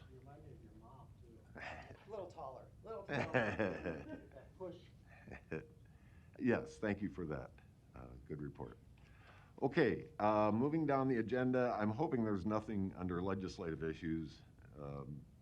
I'm going to skip over that and move down to, I believe it's our last action item. Okay. And I will second that. This is to provide for the use of 80 hours of vacation payout as an additional option for change in payroll from a current pay status to an arrears pay status. So just a follow-up of something that we've been working on for a few weeks here. I want to personally, though, thank Clerk Esch for making this happen so fast. I went to him last week and said, is there any way that we could consider this as yet another option? And he said, it'll be tough, but not impossible. I'll try to make it happen, and he did.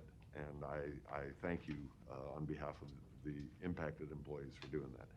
Further conversation to that item before we vote. Commissioner Boyle. So I'll call it a complaint, but a comment. I was looking to see if he's here from Mr. Cohen about his employees and so forth. Some people felt like they were getting not getting a good deal. I don't know what else we can do to convince them that it is, but anyway, he told me that. This is what we can do to convince them that it is. Yes. This is, Okay. this actually, we've already got the motion. This actually came from his comment. Oh, Paul Cohen good. came and in working it through with the clerk, I think we found a good solution. Yep. That needed to be corrected. Yep. This is only for employees that use Oracle, so the fact that the public defender chooses not to use the Oracle system, his employees are not going to be qualified for this, but that's how it works out. Could we please vote? Commissioner Borgeson? Yes. Commissioner Boyle? Yes. Commissioner Kavanaugh? Commissioner Kraft cannot vote. Commissioner Morgan? Yes. Commissioner Rogers? Mr. Chair? Yes. Motion passes 6-0. Thank you all for that. We do have need for an executive session to discuss negotiations and a legal opinion, which is kind of interesting. Commissioners, that's actually, I believe it's litigation and legal advice is what we have Litigation today. and legal advice. Thank you. We do not Motion have to any approve. negotiation. All right, we have a motion and a second to adjourn into executive session for litigation and legal advice. When we come out of executive session, we will not be taking any further public action other than to adjourn. Could we please have the vote on exec session? Sure. Commissioner Borgeson? Yes. Commissioner Boyle? Commissioner Kavanaugh? Commissioner Kraft can't vote. Commissioner Morgan? Commissioner Rogers? Mr. Chair? Yes. Motion passes 6-0. Thank you.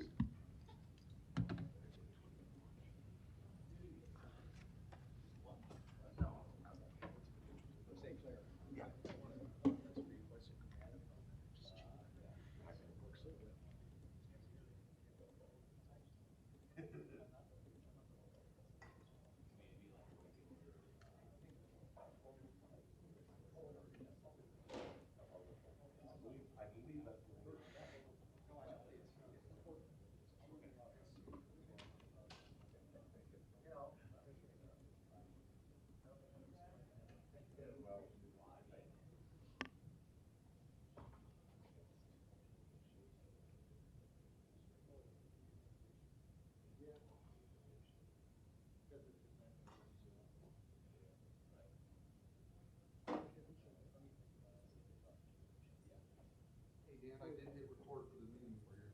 So it is recorded. I was like, oh, someone did it because I did. Yeah, I started recording.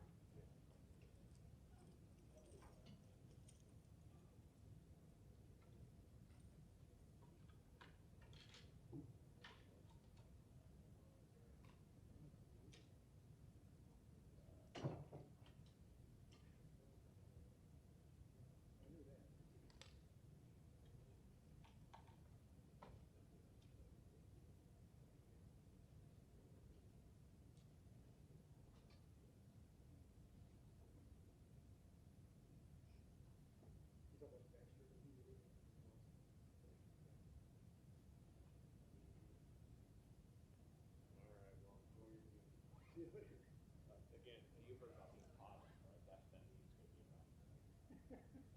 Very simple, very similar.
What's that? It's the system, like the voting system and not the computer itself. Yeah, It well, doesn't work. well, I mean, we could get the.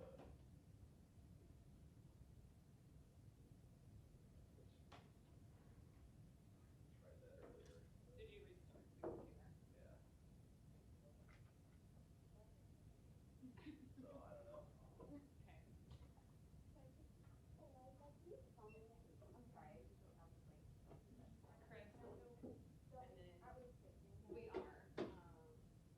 Well, it's Chris, Vinny, Brinker, Amy down here, and we'll move on if you don't put them on the right spot. Yeah. Yeah.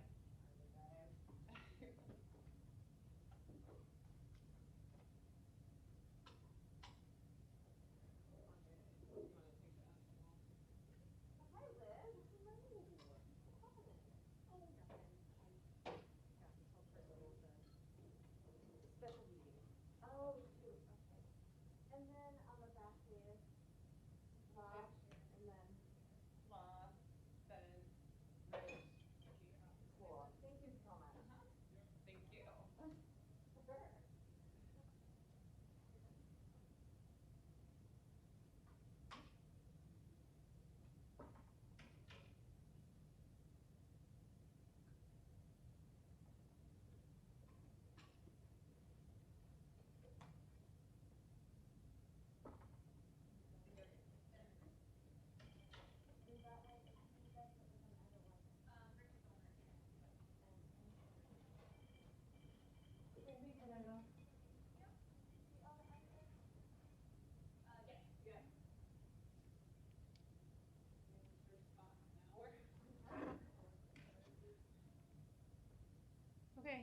if I missed anything. I think we got it all.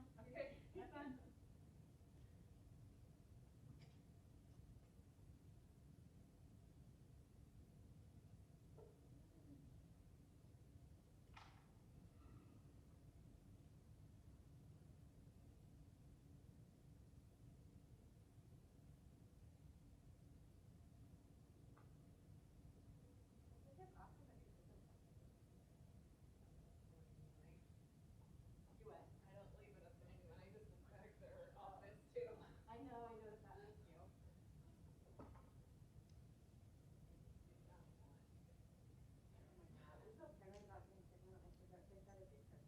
Oh, they did? Yeah. Yeah, it's, yeah, my goodness.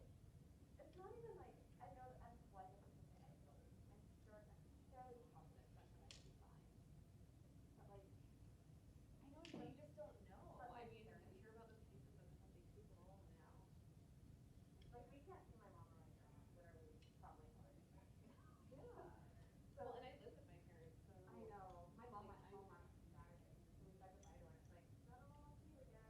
I know. Ever.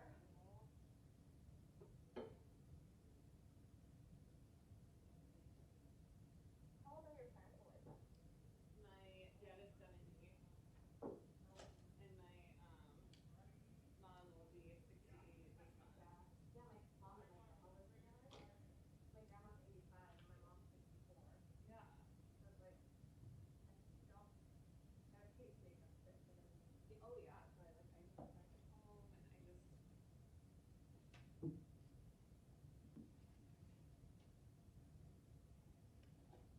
So when did my mom live? This month. You help turn on, right? Yeah, I have to put the cards in there. Oh, I see. And then they'll have you ready. Then they can, they'll work.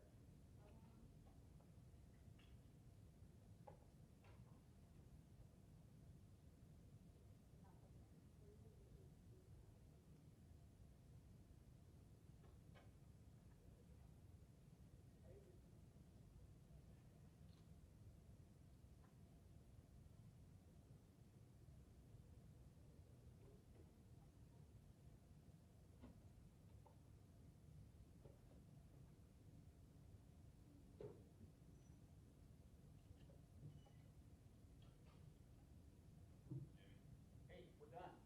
We got it, right? We got the current two arrears done. No. I wish. I'm done for now. Let me know if you need anything else. Thank you.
See you guys later.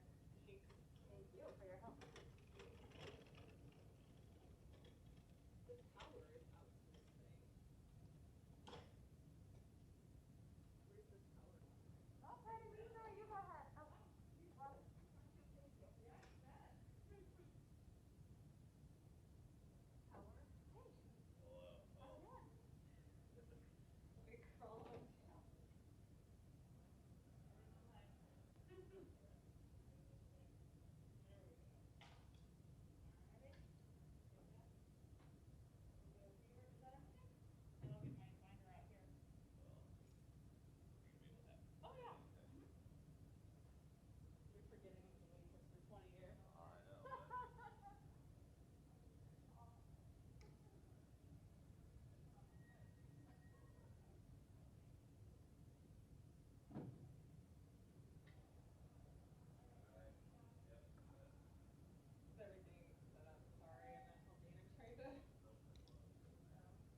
well, we've had people tell us that we need to speak closer to the mics.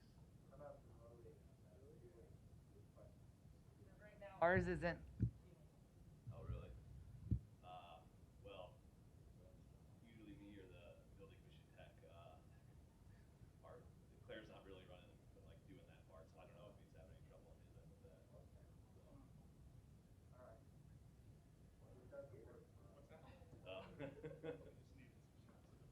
Well, we definitely have problems, I can tell you that, on a pretty consistent basis, so.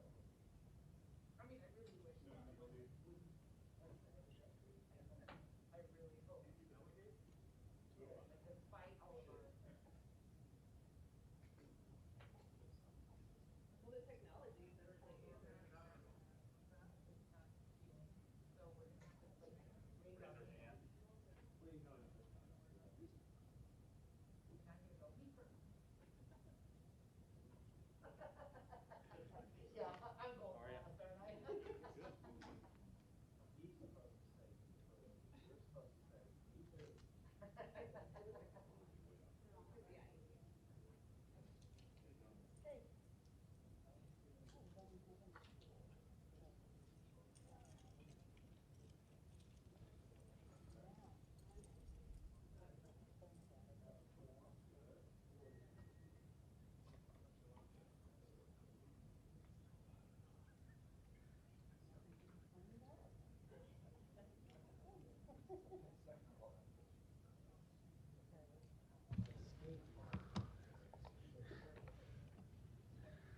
This is the.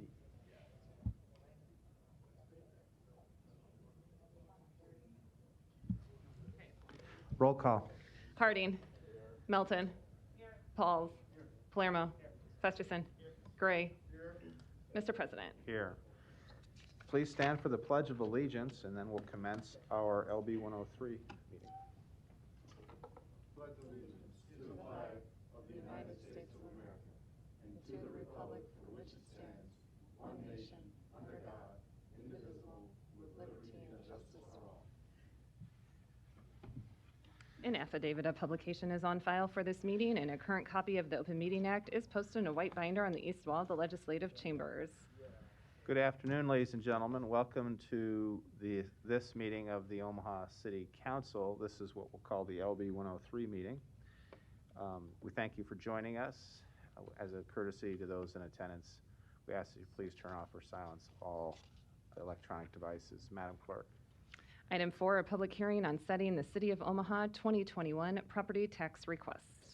The public hearing on the City of Omaha's 2021 property tax request pursuant to LB 103 begins at this time.